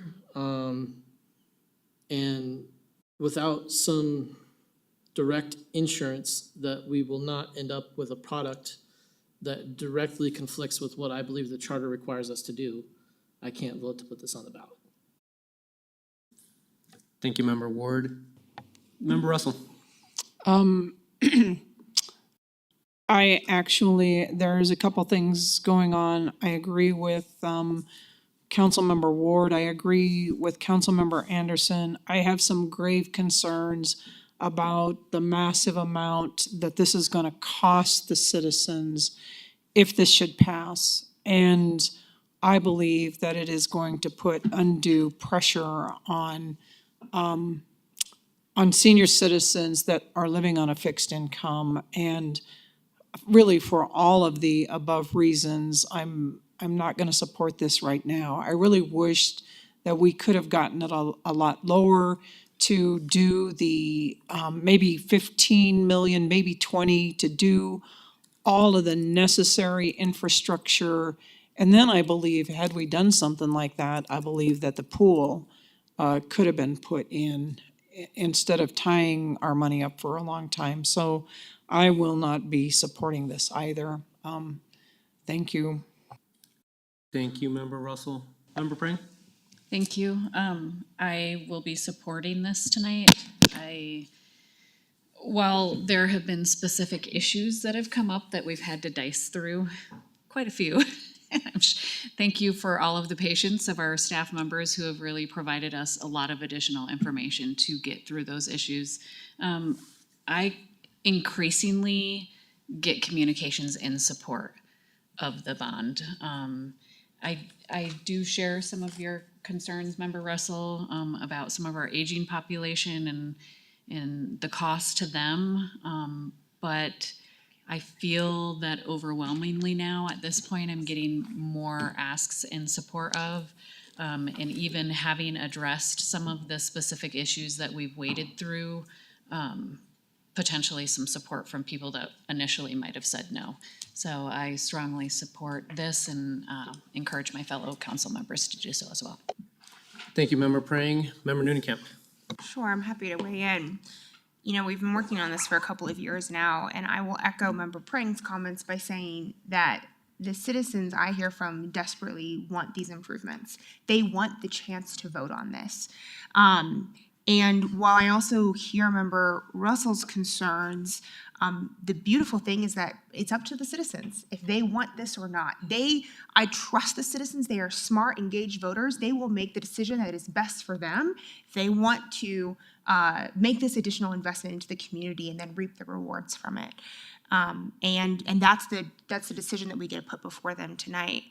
I'm concerned hearing that we already have 3 council members who are going to be not supporting this tonight about the future of this bond and this feeling that if I don't get exactly what I want, I'm not going to vote for anything at all. This is not exactly what I wanted.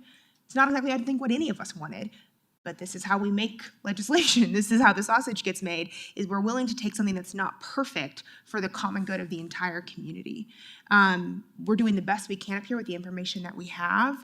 And I think it would be a radical disservice to this community to give them nothing tonight, to even have a chance to make an investment in our community because it's not perfect or exactly what we wanted. Member Ward, I'm incredibly sympathetic to your concerns, but at this point, that is a hypothetical situation if those things make the ballot, and I'm not comfortable making a decision tonight on a hypothetical for something this important for the investment in our community. If we need to make a different decision, if and when those measures qualify for the ballot, then it's our duty to the charter and to the Constitution of this state to do that, but I am not willing to to make that decision tonight without knowing for certain that that's something that we have to decide. And so I want to keep this option for Englewood alive a little longer so that we actually give this thing the chance that it deserves for our community, because this is a generational investment in our city. So that's why I'm voting yes tonight. I hope my colleagues join me in that, because our citizens desperately want this. So thank you very much. Member Ward. I just wanted to respond briefly to Councilwoman Noonan-Camp. I don't have any disagreement with anything you said, except for the last portion, which we're obviously not in alignment on. I don't understand why we needed to take Section 2 out. What harm does Section 2 do? Section 2 assuages my fear. I'd be prepared to vote yes tonight. I was not on the prevailing side. I can't introduce the motion to reconsider. But if Section 2 was in here, this bond issue would have my vote.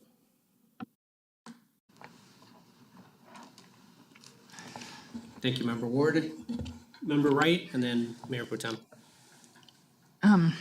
First of all, Director Underhill, Deputy Director Adrian, don't know your last name. I've had conversations with all of you many times. There's been a lot of work that has gone into your team. And I thank all of you for everything, no matter how this vote goes tonight, the second vote. I thank all of you. You're all very passionate people, and I appreciate everything that you do for our entire city every single day. I mean that from the bottom of my heart. There is a conflict that the city is going through right now between Tabor and a charter. I am conflicted.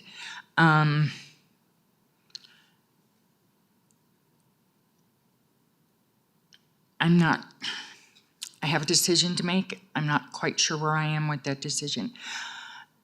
To a degree, I do agree with Member Ward. I don't know if that will change the way I'm going to vote or not.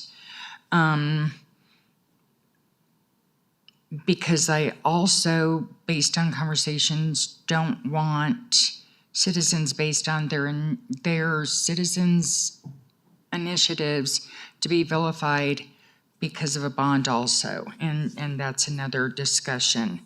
I don't know. We'll just see how this plays out. It may be where we push this through tonight, and depending on how things play out, it may end up different in a second vote, but I just want you guys to know thank you for everything that you've done. I truly appreciate you. Mayor Pro Tem? For Councilmember Ward's sake, I'm happy to reintroduce a motion to reconsider on that. I'm not quite sure now why we had discussed removing that previously. Maybe I'm not sure what benefit that gets us if we have a group of people that are committed to removing it from the ballot regardless. That's the way I saw it going. We didn't have to do. I don't know what we can. There could be a motion to reconsider, but City Attorney Niles, is there anything that you wanted to add there? On the removal of this Section 2, it shall be automatically repealed, but. Yes, I'm comfortable with putting it back in based on a conversation we had in executive session. And that section states that should charter prohibit the ballot issue from consideration, then the ballot issue won't be on the ballot. So I'm comfortable leaving it in based on the direction that I've received in our attorney-client privilege discussion. Thank you, City Attorney Niles. My question, is it actually a motion to reconsider, or is this just another amendment? It would be a motion to reconsider. I thought that was of an ordinance overall. Does that apply to amendments as well? I believe our current Bob's Rules of Order does not clearly speak to that. Okay. The new one does. But we can be flexible as well. We could do a motion to reconsider if passes, then we reconsider the motion to amend. Or if it's easier just to do a motion to amend to add that sentence back in, it's to pass to the same destination. The motion to amend? Yeah. Okay. I'll do it. I move to amend Section 2 to include the the auto repealer language. Thank you. Second? Yeah. Thank you, Mayor Pro Tem and That's- Member Nunecamp. That seems like an easier one than adding the pool back in, but I'm happy to make that motion too. Thank you. Any comments? Mayor, Go ahead. I actually think the appropriate motion might be a motion to reconsider here. And I don't want to belabor it. It doesn't matter. The outcome's the same either way. But under Bob's rules, this is page 10 of the Bob's rules that's online right now. The short version. It says, a successful motion to reconsider will effectively void the prior vote taken on the previously decided motion and cause the matter to be reopened for another motion and a new consideration. Well, if that's the safer route, then I'm happy to amend, And the reason for that is withdraw that my motion. It also requires a 2/3 majority of the quorum present for approval.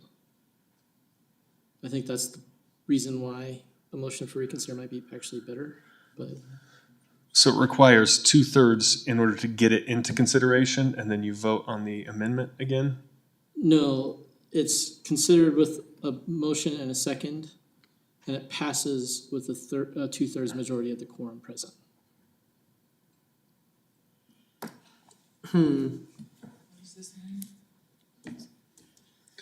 So is that within the same motion?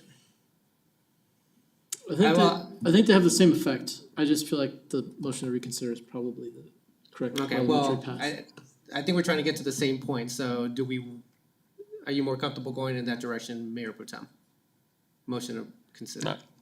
Can I look at the rules of order myself? Just give me a moment. Okay. So under- While you're doing that, am I able to ask a different question to you, City Attorney Niles? Unless you're researching this as well. I was just reading Municipal Code Section 1-5-2-8, subsection E, motion to reconsider, which states the motion to reconsider may be made at any time. The motion must be made by one on the prevailing side, but may be seconded by any member, and may be made at any time. So if there's a motion to reconsider, a motion that anyone that voted for it can move to reconsider, anyone can second. Then if it passes, then we reconsider the original motion, which would have been to remove that provision of section 2. Bob's Rules of Order states that a motion to reconsider is a main motion. This would be a subordinate motion if it's on an amendment, so I think amendment is more appropriate. Well, our municipal code trumps the Bob's Rules of Order. Fair. And it says it can be made at any time, have precedence over all other motions, or while a member has the floor, it shall be debatable. Do you want to withdraw your motion to amend, Mayor Pro Tem?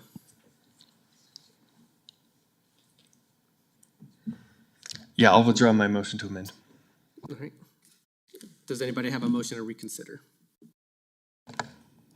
I move to reconsider the amendment of removing the language from section 2 regarding the auto repealer. Thank you, Mayor Pro Tem. Could I get a second? Second. Thank you, Member Nunecamp. Any comments? Can we get what the motion says? I mean, I know what you made the motion. Can you just read the language we're voting on? So the Please. motion to reconsider is, No, let's go. what did I do with it? The original motion voided the clause in section 2, if I may, Mayor, and the Yes. clause in section 2 says, pursuant to the provisions of the law of the city, pursuant to the provisions of law, the city council hereby submits for a vote of the city's registered electors at the coordinated municipal election held on November 5, 2024, the following ballot issue set forth in Appendix A here too. Appendix A is hereby incorporated. I'll skip ahead to the relevant language. Should another question be required by law to be set for said election, and as a result, Englewood Home Rule Charter Sections 14 and 104 prohibit the ballot issue from being considered at said election, this Section 2 shall be automatically repealed as a matter of law. We struck that and we're reconsidering the strike, thereby placing that back into the ordinance.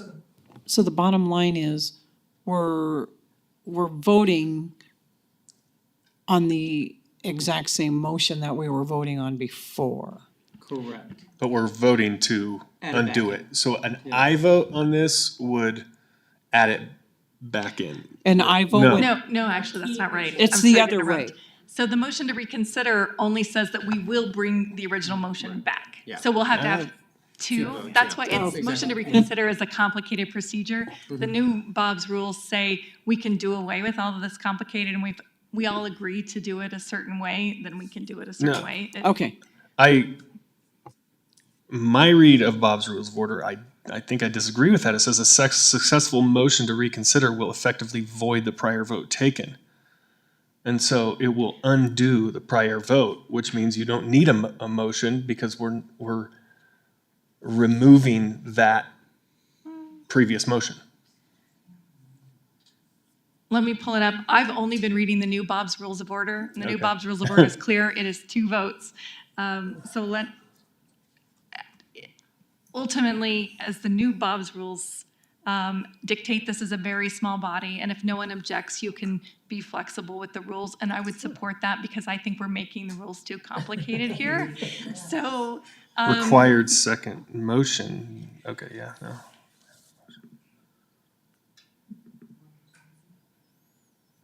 I concur, as long as the clerk is clear on what's happening here. Yeah. Yes, and I will go back and listen.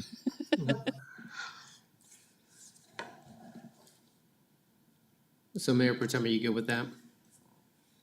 With this reconsider to? Well, I thought the attorney was looking at the current Bob's Rules of Order. I was waiting for one more opinion.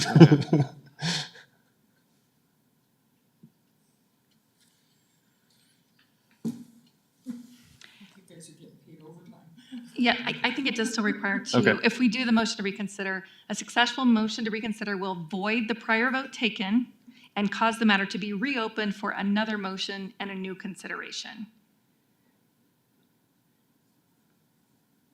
So are we going to reconsider whether or not to, Okay. are we going to first reconsider taking So out the that two portion? the 2/3 is to get the reconsideration on the table, and then it's just a majority to do it once. Okay. Exactly right. So can I ask one more question? Yes, go So if a motion to reconsider null and voids the previous vote, if we don't want to take the vote again, we don't have to, right? We just, That's the way I'm taking it. That's the way that I understand it. If that's what you all agree to, I support it. Yeah. okay. so the original language goes back in. Correct. That, if no If one we're okay objects with to it. that, Okay, that's let's, what we can consider. let's go for that. Let's Yeah. go for that. I can think agree we- to that. I think that's the understanding making a of this borough now. council is that the original language Yeah. goes back into. All right, perfect. So we have a motion, we have a motion to reconsider and a second. Can we please vote? Second. Oh, no, we already have it. Can we please vote? It was like 5 minutes ago, but yes. What are we voting on? What are we voting on? Are we ready? The motion to reconsider. Motion to Thank you. reconsider Correct. the original motion. Yeah. I would be All right. happy to rephrase it to make sure we're Okay. all on the same page. So this is a motion to change your mind about removing the second sentence of the second section to insert back in the automatic repealer.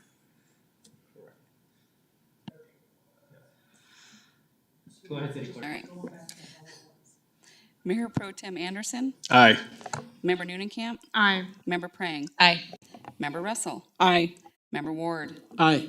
Member Wright, Aye. Mayor Sierra. Aye. Let the record show, 7 ayes. Thank you. All right.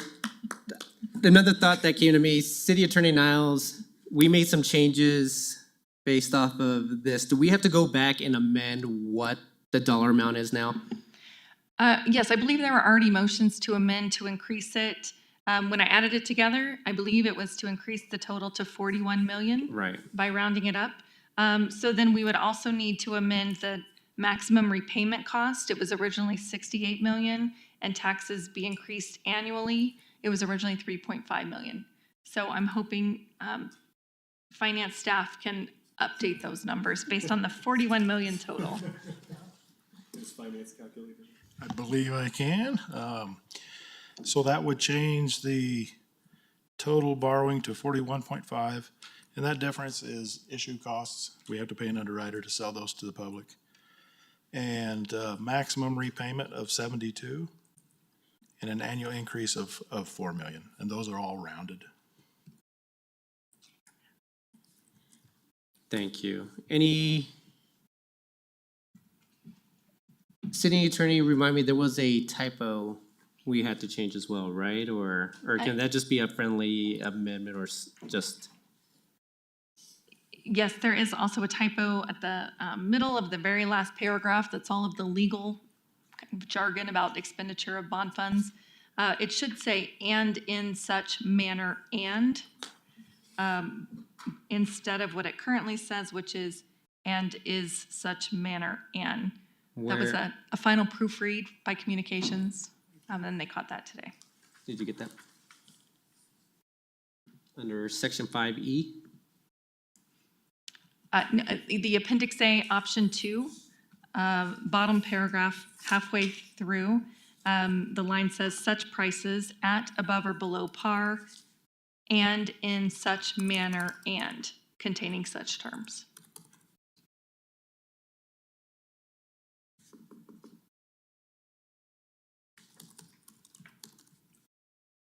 No, it's not pulling up. I can't seem to find it, but I am fine making that change. I just can't find it within the wording. Are we changing it to in? It's the very Or last is? page. So if you go to Appendix A, Option 2, then go to right above the yes, for, no, against voting lines.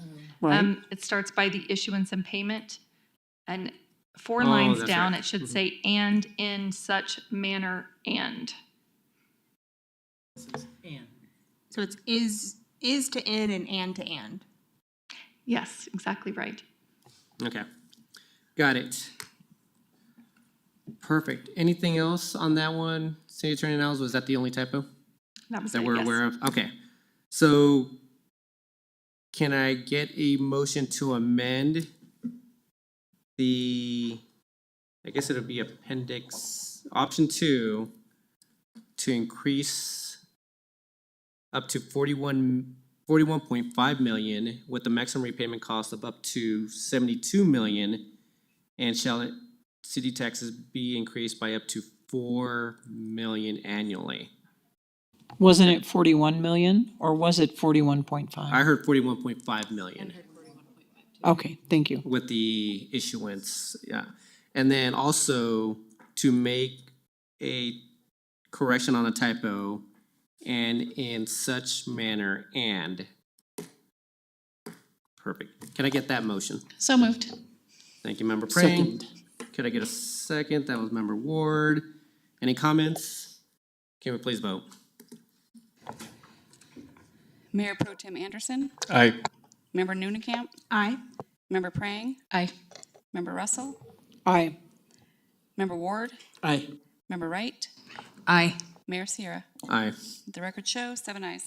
Thank you. All right, we're back to the original. I haven't made my little speech, but I will be voting in favor of this, obviously. I think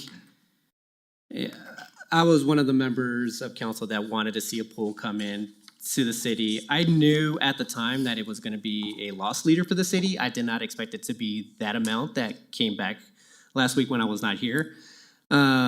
Just because I know what other swimming pools in the area are charging, I just didn't think that it was going to be something that was going to pay for itself in the long run. And seeing those costs, obviously, obviously I would like to have the swimming pool here, but it just didn't make financial sense, especially when we're looking at, other improvements across the city for years to come.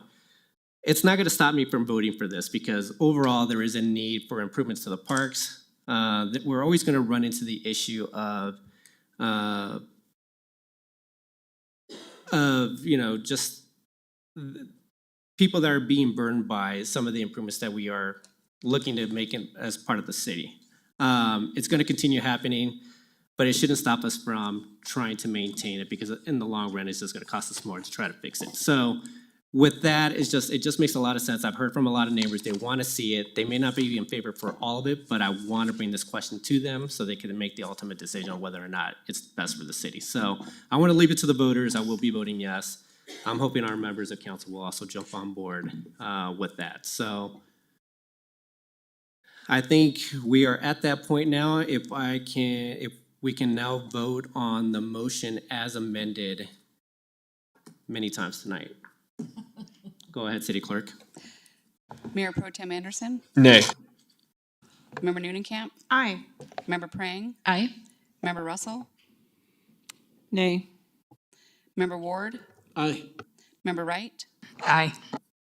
Mayor Sierra. Aye. Let the record show 5 ayes and 2 nays. Thank you very much, City Clerk, and thank you, Council, for that conversation. Moving on to 11A3. This is for City Attorney Niles, November ballot question removing the go bond voting restrictions and charter to allow voters to consider bond issues under Tabor.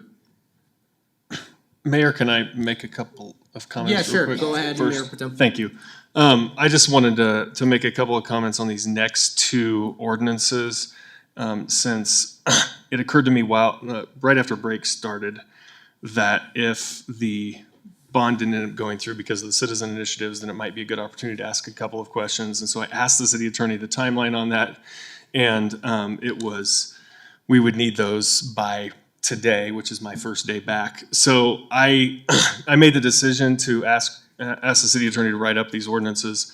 I just want to make council aware that, as far as I'm concerned, the council's in the steering, even though these ordinances have been written up at my request and everything, I want council to be in the on the steering wheel on this. If on both of these ordinances, if council would rather table these or anything like that, I'm happy to, this was just because time was of the essence. I don't want to be, forcing my ideas on council. So I know this one may be more popular than the next one, but just want to make council aware that it's wherever council as a whole wants to go. If we want to avoid the discussion altogether, I'm fine with that, but I want council to be in the driving seat. Thank you very much, Mayor Pro Tem. Member Pring, go ahead. I move to table 11A3 and 11A4. All right, thank you, Second. Member Pring. Thank you, Member Russell. All right, any comments? Go ahead, Member Newnkamp. I'd like to at least have discussion before we table, so I will not be supporting this, but appreciate it. Thank you, Member Newnkamp. With that, can we please vote on the motion to table 11A 3 and 4? Mayor Pro Tem Anderson, Nay. Member Newnenkamp, Nay. Member Prang, Aye. Member Russell, Aye. Member Ward, Nay. Member Wright, Member Wright, sorry. I'm pondering my life choices here. Nay. Mayor Sierra, Nay. 2 ayes, 1 nay, or 2 ayes, 5 nays. Correct, thank you. City Attorney Niles, 11A 3. Yes, some background on this item. Section 14 of the Englewood Home Rule Charter states that GO bonds shall be on a special election separate and apart from other elections and limited to the only question on the ballot. Then Tabor was adopted significantly after the Home Rule Charter. Tabor says it limits GO bond or general obligation bond questions to November elections, which are state general elections or city general elections. So the only way to reconcile the two, unless one was invalid, would be that GO bonds could be in November of even numbered years, called as a special election to coincide with the state general election. And if there's no other questions on the election ballot, and that's only if one of them is not invalid. So the city, of course, just considered a GO bond for parks improvements. If it's not on the November 2022 ballot, again, if we are trying to reconcile the Tabor and charter sections, that means the next eligible election for a general obligation bond would be November of 2026. We do have 2 citizen initiatives circulating, which we've already discussed, which would put additional questions potentially on the November ballot. So the proposed ordinance removes that restriction in our charter that creates a conflict of Tabor. If we remove the restriction on charter as to when we can bring a GO bond election and instead only follow Tabor, that would mean that Englewood citizens could consider a general obligation bond in any November election. And then, of course, there's the question with the proposed ballot language that's in the council bill in front of you.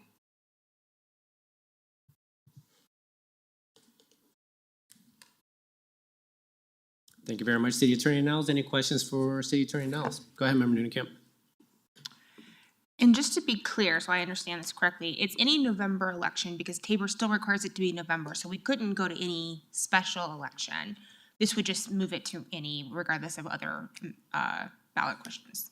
Yes. Okay, thank you. Any further? Member Wright. Thank you. I have one of my questions is, right in the bill, it says, whereas if either petition has at least 1,110 valid signatures, none of the voters in the city of Englewood can exercise their vote by voting on this proposed GO bond question to improve city parks because the GO bond question cannot be on the ballot under section 14 of the Englewood Homeward Charter. I addressed this issue last week about my concern on the wording. It was the wording in the description with the mayor-manager meeting, and you agreed. And I appreciate the changing of that. But then for it to be in a bill that could ultimately become an ordinance for us, and then I have an issue with that. It's vilifying, and I've said this before, our citizens initiating their First Amendment rights and doing the things that they're allowed to as citizens of this country and not, part of the city. And that's one of the big issues I have. I feel that these are retaliation for people doing what they're allowed to do. The other thing is signatures are based on, and the clerk's office could probably clarify, it's not a set number, it's based on previous elections. And I don't know if those signature numbers should be in something like this also. So I don't know, that concerns me, the timeliness of this also. I understand the reasoning for it, it's the timing of it, so thank you. Thank you, Member Wright. Any further questions? Go ahead, Mayor Pro Tem. You're talking about the whereas statements on, let's see, I guess on page 2 of the actual ordinance? Yes. And you're reading that as vilifying them? I mean. It is saying 1,110 signatures of our citizens, of our voters, are making it where this bond can't be on the ballot. I don't read it the same way, but I'm happy to, if there's a way of rewording it to change, to make it not sound to anyone. I don't want it to sound like anybody, like it's vilifying anyone. It's because of 1,110 voters, none of the voters can vote on the GO bond, is basically what it's saying. It's true. Mayor, can I ask a question? Sure, is it on this topic? Yes, to Member Wright. Yeah. That is, I'm reading that as a statement of fact, like it's just true. I mean, so can you help me understand how you would reword it in a way that's also true, but doesn't have the concerns you're talking about? City Attorney Niles reworded it beautifully, the way she's reworded it, and she sent it to It's right here. Charter and Tabor read together limits GO bond ballot question to a degree that citizen-initiated charter amendment can inadvertently prohibit voters from also considering a ballot question to raise funds to improve city parks. This ballot question eliminates the conflict between Tabor and charter to ensure citizens can vote on bond issues. There you go.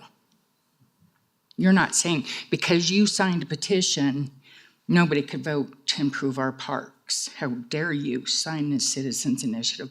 You know, you're just making people, and then petitions, once they're filed, are public record. Who's to say people are gonna core request those and look at people's information and you know, it just, things go sideways. Thank you, Member Wright. I think you've made your point on the tone of that whereas.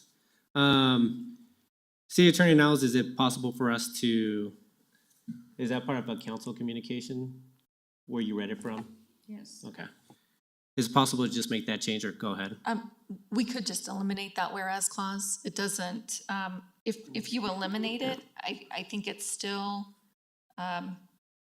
gives enough background to know why the ordinance was adopted. I don't think it's absolutely necessary to include it in there at all.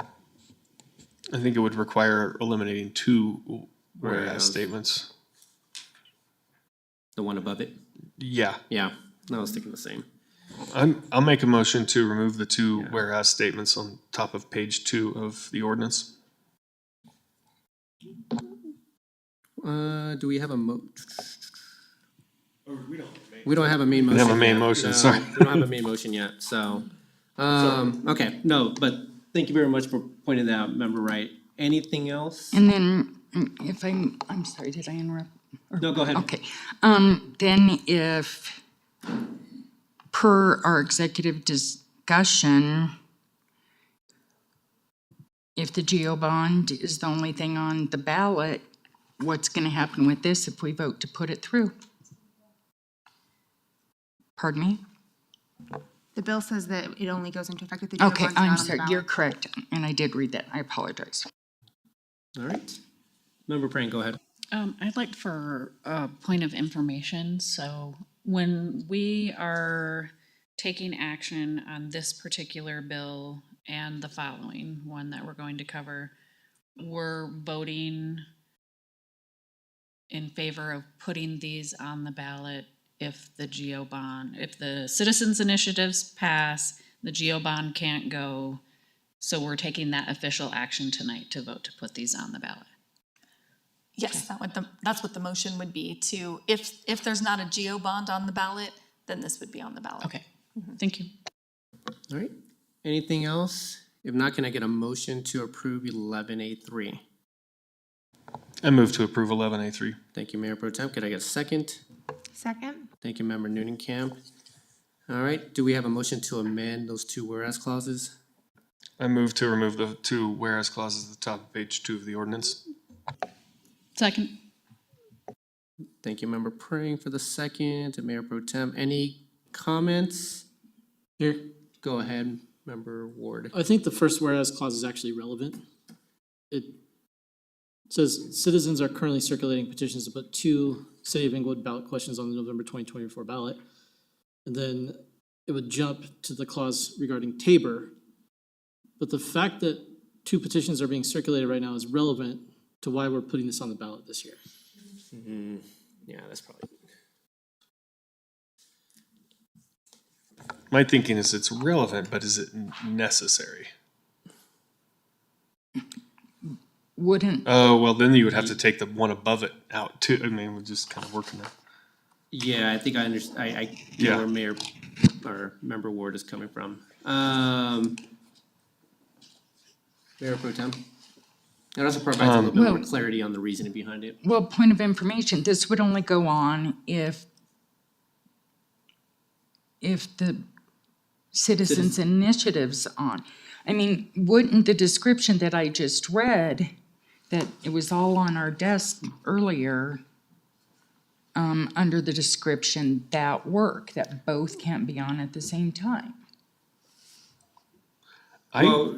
I would actually expand, I think, to remove that last whereas clause on the end of page 1, and then it makes sense to go from whereas to comply with City of Englewood Home Tabor, and then whereas Tabor intended, is that, these are supposed to follow each other. I mean, these are just, these are whereas statements, not the actual ordinance, but. I could go for that change as well. Either way is fine with me.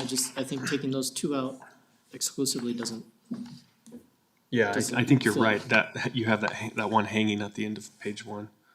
Okay, so I'd like to modify my motion to remove the last one on page 1 as well. Member Prang, are you okay with that for the second? Yes. Thank you, Member Prang. All right, so City Attorney. go ahead. Could you repeat that so I understand what you said, to remove the? Remove the last whereas clause on page 1 and the top 2 on page 2, since they all flow together. Whereas the City of Englewood has proposed a go bond ballot question for November 2024 to approve the city's parks, and then the next two. Okay. All right. Are we all clear on what the motion to amend is? All right, perfect. Can we please vote? Mayor Pro Tem Anderson, Aye. Member Noonan, Aye. Member Prang, Aye. Member Russell, Aye. Member Ward, Aye. Member Wright, Aye. Mayor Sierra. Aye. Let the record show 7 ayes. All right. Anything else? If not, can we, well, any comments before voting on the motion as amended? All right, can we please vote? Mayor Pro Tem Anderson, Aye. Member Noonan, Aye. Member Prang, Aye. Member Russell, Aye. Member Ward, Aye. Member Wright, Aye. Mayor Sierra. Aye. The record shows 7 ayes. Thank you very much, City Attorney. Now stay there. We have Council Bill 26, a proposed November ballot question regarding ranked choice voting. Okay. Similar background, the city is considering the GO bond for parks improvements that we just adopted on first reading. If it's not on the November 2024 ballot, then as currently written to avoid the charter and Tabor conflict, is that we could put it on the election for November 2026.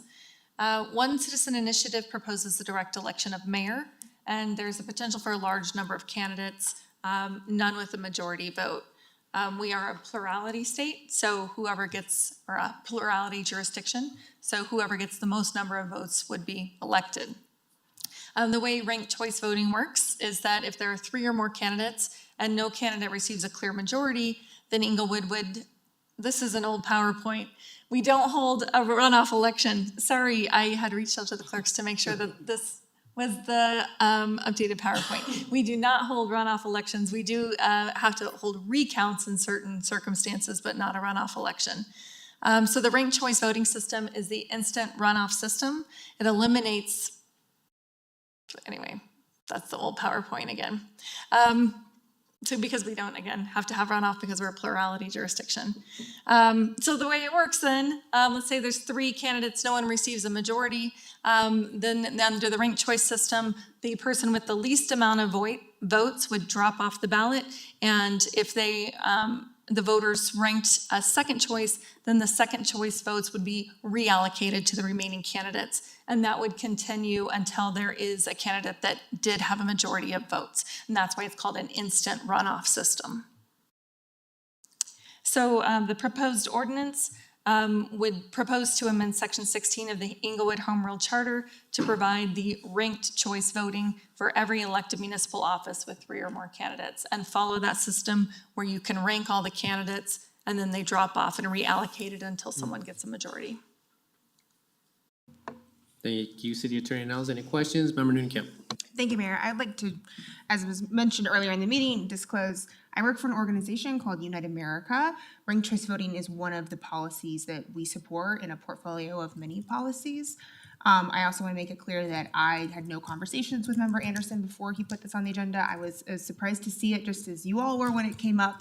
I do not work on directly any campaigns to advance ranked choice voting in municipal elections. If this were to pass, it would not benefit my financial situation. As was opposed to what was said earlier, I received no bonuses. My pay would not be tied to this. I have actually intentionally not spearheaded any election reform like this in Englewood in this position in an effort to create clarity.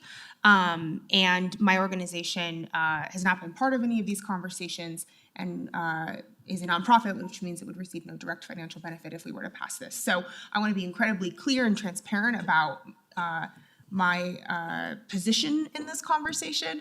I support the policy, but that is in my personal capacity. I have no professional stake in this conversation. Thank you, Member Noonan-Camp. Member Ward? I just want to go back and review your summary of ranked choice voting to make sure that I completely understand it. So you start in a field of 3 candidates with the number 1 choice. So ranked choice means that you have like a number 1, number 2, and number 3, and you can rank all 3 of the candidates, each with one of those? Yes, but you don't have to. You can choose not to rank. You could just choose to vote one time. So you take the top 2 vote getters for number 1, and the person who got the least votes as the number 1 ranked choice drops off automatically. No. Well, so first of all, if someone gets a clear majority, that's who's elected. A clear majority of number 1 votes. Clear majority of number 1 votes. If nobody has over 50% of number 1 votes, then they take whoever got the least amount of number 1 votes, they drop off the ballot, and then whoever the voter's second choice was, those would be reallocated to the remaining candidates. Across all 3 or only across the remaining 2? Well, there'd only be 2 left. So the least amount of number 1 votes would drop off. Okay. And then, let's say, become 1 and 2s. yes. So then their number 2 vote would then be allocated to the remaining 2 candidates if they were ranked that way. But if their number 2 vote was the 3rd candidate who already dropped off, it just doesn't get counted.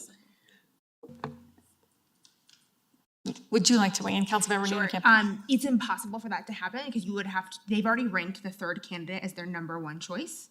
You can't rank the same candidate as your number 1 and your number 2. So the 3rd candidate, if they didn't have, if they were the 3rd amount of number 1 choice votes, they would drop off, but their second, only that candidate's voters, that second choices, would then be counted for the remaining candidates. So you wouldn't count all the second choice votes, only the one that falls off. And the reason you do it that way is that if a candidate says, I don't really think that this person has a good chance of winning, but this person that I like the most, but I'm going to give a backup option as well. And if your first person doesn't win, then your backup option gets counted. So the pool of votes that you're adding, that you're using to add points, or if you want to call them that, votes, to the number 1 and number 2 candidates is the pool of number 2 votes for candidate number 3 that dropped off the ballot. Correct. Okay, that makes sense. And if you still don't reach a majority, then you would go to number 3 votes. Okay, for that, and that pool would be for number 2. And for number 3 first, because the 2 are still in play. And the purpose of this is to ensure that whoever wins the election actually has a true majority to govern versus a plurality. And we end up with, potentially a mayor who has 25% of support across the city, which would be undemocratic. Any further questions, Member Ward? No. Member Wright? Thank you. I didn't want to table because I did want to discuss the first bill. This one, I feel is rushed. I feel that it should have come to a study session for discussion for the public to see. I don't know how we're going to educate the public. I don't know how we're going to teach the public. I asked Clerk Carlisle how often we have ever had to have a recount, a runoff, anything like that in the history of Englewood. It's never happened. And from my understanding when I was reading this, it's an election where there's 3 or more candidates. I have a lot of questions. We have 2 at-large members that run at the same time, and there were, 3 people. So how does that work? I I don't know if we move this to table this one, if that we're able to, or how that works, because we were trying to table two different items. That one, not necessarily, but this one I feel is rushed and there needs to be more information, and I don't know how we go about that, because this is, well, a lot of situations are new for me, so. But I don't know if others feel the same. And I do have questions on wording in the summary and description on this, because it revolves around the citizens' initiatives also. Would this be brought up had the, citizens' initiatives not come up at this time either? So I don't know. Thank you, Member Wright. Member Prank? Thank you. Do we have any sense of what the cost of enhancements systemically would be to make this kind of shift? Both, to create ballots that we need to create, what other types of equipment like cost may be associated with this, and what municipalities that have adopted this have had to pay to educate their community. We do not have those numbers. That's, as Councilmember Wright discussed, that's normally what we would present in study session after we had time to gather out all that information. We do know there are several other communities in Colorado that are doing it. We reviewed their ordinances, putting it before their electorate and drafting our own. There is also state law that's been adopted fairly recently that also provides regulations on how to do it, but no doubt there will be implementation costs. There may be additional costs for the election, but we don't know what those are at this time. Okay, and then I guess a second question would be, in your awareness of the other municipalities in Colorado that are doing it, which I have as Boulder, Fort Collins, Telluride, and Broomfield. Does that sound accurate to you?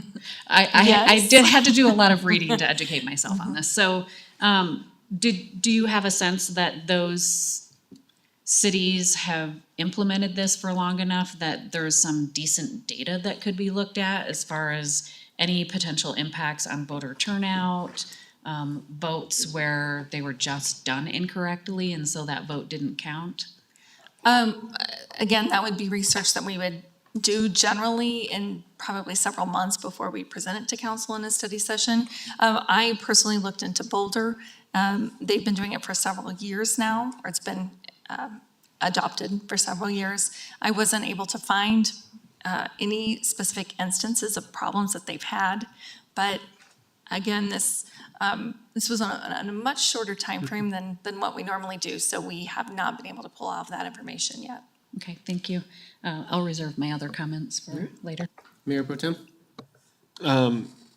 I will just say the same thing I said on the last one. If this is something council has the will to take, I'm totally fine with that. I know it. I feel you. If it feels rushed, I get that, and I appreciate it. If that's council's will, then I'm totally happy with that. Another option is that we pass it. If there's interest in moving it forward and enough votes to pass it on first reading, we could do that and see if we get more information before second reading. Or possibly, I guess we could also do it it would be legal to do it as a special election as well if we were interested in doing it later on down the road. So again, whatever council's will is, I'm happy to move it forward tonight, but I know everybody hasn't had the same time to look at it as I have. Thank you, Member Anderson. Member Wright? City Attorney Niles, have we even talked to Arapahoe County, I know it's been rushed, to even ask them to see if they could accommodate Englewood in doing this? If there's no other cities in Arapahoe County are doing this, I know. The city clerk did reach out to Arapahoe County, but she did not, as of Friday, she had not heard back from them yet, and so I didn't receive an update today. Okay. So I know there's state laws and state regulations, so guiding counties on how to do it. And we do anticipate there would likely be an extra cost, but that's all I know at this time. Okay. I almost feel that a bigger city in Arapahoe County, maybe let them start. Thank you. Member Nunekamp? Sure, I'm happy to weigh in on some of the comments so far. And I come into this saying that I have an advantage here because I'm very familiar with the system. I did want to share, member Praying, there was actually an exit poll done in 2023 in Boulder, Colorado. And that poll found 86% said that it was easy to use. 86% of voters said it was easy to use, and 77% said they were satisfied with their voting experience. It's from a citizen data exit poll in 2023. So just that's if that's helpful for you. The state has passed legislation that says that counties in coordinated elections have to be able to implement this. This is not a new thing. While we might be the first city in this county to do it, it's happening across the state. They're figuring out how to do it. It's actually not complicated. I've been voting this way in Ireland for like 100 years. They do this in Maine, they do this in Alaska, they do this all over. So it's not a matter of if we can do it. I think there's a question of, is this the right time? Is this what we want to do for the community? I am concerned about elections in Englewood where we are producing non-majority outcomes. I do think that that's concerning, and I think especially if we end up in a situation where we have a directly elected mayor, that increases the concern I have about that. And so if we were to pass this, and again, not we, the citizens were to pass this fall, we would have a year until the next election to then implement, and we would have plenty of time to do that work, and I think that's sufficient. Again, this is my perspective as someone who's quite familiar, and so I understand that there's an advantage there. But I would lean towards Member Anderson of saying, let's keep the conversation going. Unfortunately, we have this timeline of putting something on the ballot. I would be comfortable passing it on first reading tonight, give staff the chance to ask the questions of the county clerk and do some of those conversations. And then if we feel like we can't get there on second readings, then not pass it then. But I wouldn't kill it tonight at 11:15 when we haven't had a chance to give it its full due. Member Wright? Thank you. I don't feel comfortable passing something on first reading where I have done some research. I have passed some things. We haven't even had chance to hear from the community to see how they feel about something. There should have been a study session. I would like to get more information before something's passed. I am not going to do something at the 11th hour and go from there. So either we table this and get more information, or I will be voting no on this. I am not going to vote on something and not be completely informed on it. I don't vote uninformed as an electorate, and I'm not going to do it as a council member. Thank you, Member Wright. Member Ward? When we're referring a ballot question to the voters, the way that we find out what the people of Englewood feel about it is at the ballot box. So I don't have any problem referring this question to the voters on first reading tonight. The purpose of the election is for the voters to tell us what they think about this particular measure. And that's why I will vote in favor of it on first reading. Thank you, Member Ward. I'll just bring it up just because there's one hesitation that I have about this. I'm familiar with ranked choice voting. I don't have an issue with it. The one issue that I have with it is that we're putting a lot on the plate of the clerk's office right now. And so for you to research this within the next 2 weeks, is that feasible? So I guess that's really my only concern about that. And so I'll just ask the question to you, whether or not getting additional information within the next 2 weeks is feasible. I mean, it depends on Arapahoe County getting back to us, and I believe their head election person is out of the office for the next week or something on vacation like that. So there's no guarantee when they will get back to us. Yeah, that really is my only concern at this moment in terms of just whether or not I want to extend that bandwidth or stretch out that bandwidth even more on the city clerk's office. So that's the hard part. Other than that, I don't have any concerns to bring it back for second reading, but that's kind of where I stand. Go ahead, Member Brink, sorry. Thank you. I do have lots of concerns. I like the idea of this, but I had to do a lot of research. I wasn't familiar with it, and the research hasn't swayed me one way or the other. And while I appreciate Member Ward's comments about send it to the voters and let them decide, Member Ward also had to ask some very clarifying questions as to how it works. And I view Member Ward, I'm going to give you a compliment here, as you being a guru around stuff like this. I'm going to feed that ego a little bit. I think that you're well-versed in this type of work, in these types of conversations, and it concerns me greatly that you had to ask the questions that you had to ask tonight. So I think that's where I will be voting no on this tonight. I think it's rushed. I think that while once you get the electorate educated on it, it can be an easy system. But I want a lot more information, and I want to have that as a public-facing conversation so that people can hear that we're potentially moving in this direction. The last one that we voted on makes sense because of the circumstances that we're in, and we may or may not have a go bond on the ballot. So I feel okay with rushing that, and I think it's much more readily understood. But I don't think that it's the right timing. Because of all of the questions that sit out there, I would like to see a lot more data, and I don't think it's the right time in election history as a nation to make these kind of changes locally. I think there's so much skepticism out there, and I would like to do this in a responsible way where the citizens have heard us talk about it before we put it out there on a ballot. Thank you, Member Prang. Member Russell. Thank you. I too think that we haven't had enough information on this. Generally, something at this level, when we're making such drastic changes, it comes before a study session. I do have some concerns that we don't always do that. We don't do a study session. And I hear Member Prang, and I absolutely agree with her that unless we have more input and more data in a study session, once we get all that data and we get input from the community, I think we would know whether it's a good idea. They need to be educated just like we need to be educated. I mean, I've heard of ranked choice voting before, but not really been anywhere where they use it.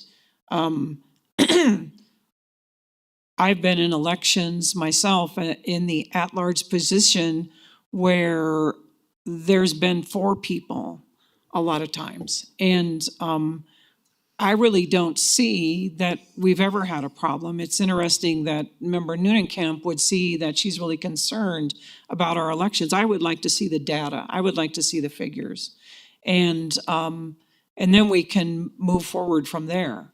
I don't even remember where there's been an election close enough. I think maybe, and I've heard about this, I wasn't really paying attention back then, but probably back in 2006 or 2007, I think there may have been 6 candidates running for the 2 at-large seats.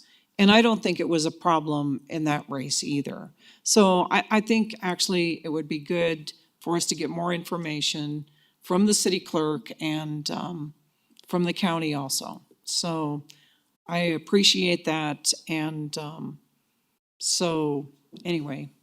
Thank you, Member Thank you. Russell. I may have been the one that started this because we don't even have a motion on the table. So I should have asked for one before we went into discussion, but apologies there. But can I get a motion to approve Council Bill 26? I move to approve Council Bill 26. Thank you, Mayor Pro Tem. Could I get a second? Second. Thank you, Member Neunenkamp. Any additional comments? Member Ward and then Mayor Pro Tem. I'm not clear on what additional information is needed. We know, or at least I know, that the state has regulations that require the counties to be able to conduct elections by ranked choice voting. They allow the city to coordinate with the county on this. The voting systems that are in use in the state are required to allow ranked choice voting. So we don't have a system issue. If it's a matter of not understanding how ranked choice voting works, and in order to save a little face, I'll just add here that sometimes I ask questions that I already know the answers to. And if I did a good job of looking like I didn't know what I was talking about, all the better. That's what you But it might have been because I didn't know what I was talking about, but no, I know. The point that I'm trying to make is I think that we have this on first reading tonight. We do have a short runway to the election, but there's still plenty of time for voter outreach, education, advocacy on both sides. I don't think we're robbing anybody of anything here, and I think that it is possible to facilitate this, particularly given that the first election, should the voters approve it, that we would have to use it is well over a year out. I think we're ready to do this, and as Member Newnham said, there are other places in the state that already use this. So should our voters approve it, I don't think it's going to require the Herculean effort that's being implied tonight. Thank you, Member Ward. Mayor Pro Tem. I was just gonna say, I've heard several times tonight people saying we've never even had to do a runoff in Englewood. Well, we don't have a provision for doing a runoff in Englewood. And so that means we do fairly, at least twice, maybe 3 times since I've been watching elections in Englewood, there have been elections where somebody wins with a plurality instead of a majority. That's our system, so there's no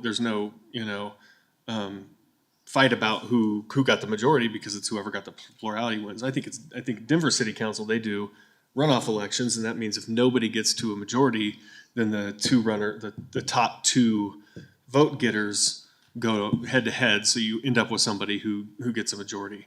I like that system too. It's just a lot more expensive, and this gets you functionally to the same outcome, where you get somebody with a clear majority, and I think you get similar outcomes. So I think it's just better for Englewood as a whole. You never have, something that I've heard from people is, oh, that person won with whatever percent, and they blow them. Well, we won't have that problem anymore of people thinking that person doesn't represent me, or they don't even represent a majority, because this will clarify. I'm not sure it would have changed the outcomes of any of the election I've seen where it's gotten less than a majority. Maybe not. Probably, very likely, probably not. I don't know. But this way there will be some certainty that this is a person who's supported by a majority. So that's why I'm supportive of moving it forward. I think it's timely right now, especially with the other amendments. Or potentially going on the ballot. So that's why I brought it forward. I appreciate council having this discussion tonight, no matter how it comes out. Thank you, Mayor Pro Tem. All right, with no further comments, can we please vote? Mayor Pro Tem Anderson. Aye. Member Newnham. Aye. Member Prang. Nay. Member Russell. Nay. Member Ward. Aye. Member Wright. Nay. Mayor Sierra. Aye. Let the record show 4 ayes and 3 nays. Thank you so much. All right, everyone. Good to keep going? No, Do we need a I break? want to quit. We are at 11:30. Member Russell, I'll ask other members of council as well if they are willing to table the last 3 remaining items. I'm in favor of still going forward with the next 3. Or go one by one and then just see where we go from there, so. Member Newnham. Unless these are time sensitive and it would throw off the calendar, I would support a motion to table, just given staff and our ability to do good work at this hour. But if the majority wants to keep going, I'm happy to do so. Thank you, Member Newnham. Member Wright? Yes, Miss England's been sitting here all night long. The So has Stella next Ramsey item's too. her, yes. I mean, they've And been Mayor, that sitting is here time all evening. sensitive. The The first one. Yeah, okay. That's the only one that's time sensitive, Sean? Yeah, okay. All right, so let's move over, one by one, so we'll move forward with 11C1. Sorry to keep you waiting, Miss Englund. This is a motion to authorize staff to apply for the state's energy efficiency and conservation block to serve both Englewood and Sheridan. Good evening, Miss Englund, again. Good night. I'm happy to answer any additional questions that you all may have from the memo. Sounds great. Any questions for Ms. Englund regarding just applying for the state energy's efficiency? That's all it is. just the ability to apply. No questions. Can I get a motion to approve 11C1? Motion. Thank you so much, Member Wright. Can I get a second? Thank you, Mayor Pro Tem. Any further comments? Can we please vote? Mayor Pro Tem Anderson. Aye. Member Newnenkamp. Aye. Member Prang. Aye. Member Russell. Aye. Member Ward. Aye. Member Wright. Aye. Mayor Sierra. Aye. Let the record show, 7 ayes. Thank you so much, Ms. Englund, for the late night. All right, 11C2. Do we want to keep going, or is this a place to table? Miss Ramsey's been here all evening also. I mean, it's, I guess the question is, how long will it take? And I just hate for staff to be here all Yeah. night waiting for us. Member Prank? Well, I hate to have staff sit here and not get to things. I, especially on our last agenda item, would rather table that conversation. I think it's too important, and I feel my capacity to have a strong conversation around that is a little bit So you want to limited right table now. B and C? Yeah, B and C. I would move that we table both B and C. Anyone else here on council? Or 2 and 3, sorry. 2 and 3. I'll second the motion. I'm sorry, what's that? Second the Second the motion to motion? table. Okay. So we got a Date motion. certain. Date certain. Date certain. First meeting in August. First meeting in August. I'm sorry, go ahead. I'm on PTO on August 5th, so I would request the council policies item be tabled to August 19th instead. That's right, you did, okay. Is a big meeting. All right, so let's do these one by one. Can we table, let's start with 11C2, table to date certain August 5th. Member Prang, are you good with that? It's, Yes. Mayor, August 5th is the budget meeting. Don't we have a huge meeting on the 5th? I believe budget, I don't think so, not, oh yeah, it's my anniversary. I've already been, told my husband I will not be with him on the 5th. I'll take so. Should we do date uncertain and just take a look during mayor manager's meeting? All right, so date uncertain for 11C2. Member That's Brang, fine, you made the yes. motion. Can I get a second? Second. Thank you, Member Ward. Can we please vote? Mayor Pro Tem Anderson. Aye. Member Newnenkamp. Aye. Member Prang. Aye. Member Russell. Aye. Member Ward. Aye. Member Wright. Aye. Mayor Sierra. Nay. Let the record show, 6 ayes and 1 nay. All right, and moving on to 11C3, motion to table to August 19th. Member Prang, where you had the original motion, correct? What do you need from me? Sorry. Yes, you did. Table to August 19th? August 19th. Yes, that's sorry. correct. And So then, moved. Member Ward, do you have the second? Second. Thank you. All right, can we please vote? Mayor Pro Tem Anderson. Aye. Member Newnenkamp. Aye. Member Prang. Aye. Member Russell. Aye. Member Ward. Aye. Member Wright. Aye. Mayor Sierra. Aye. The record shows, 7 ayes. Thank you. All right, moving on to Mayor's Choice. Due to the late hour, I have nothing for tonight. Anybody for Council Member's Choice?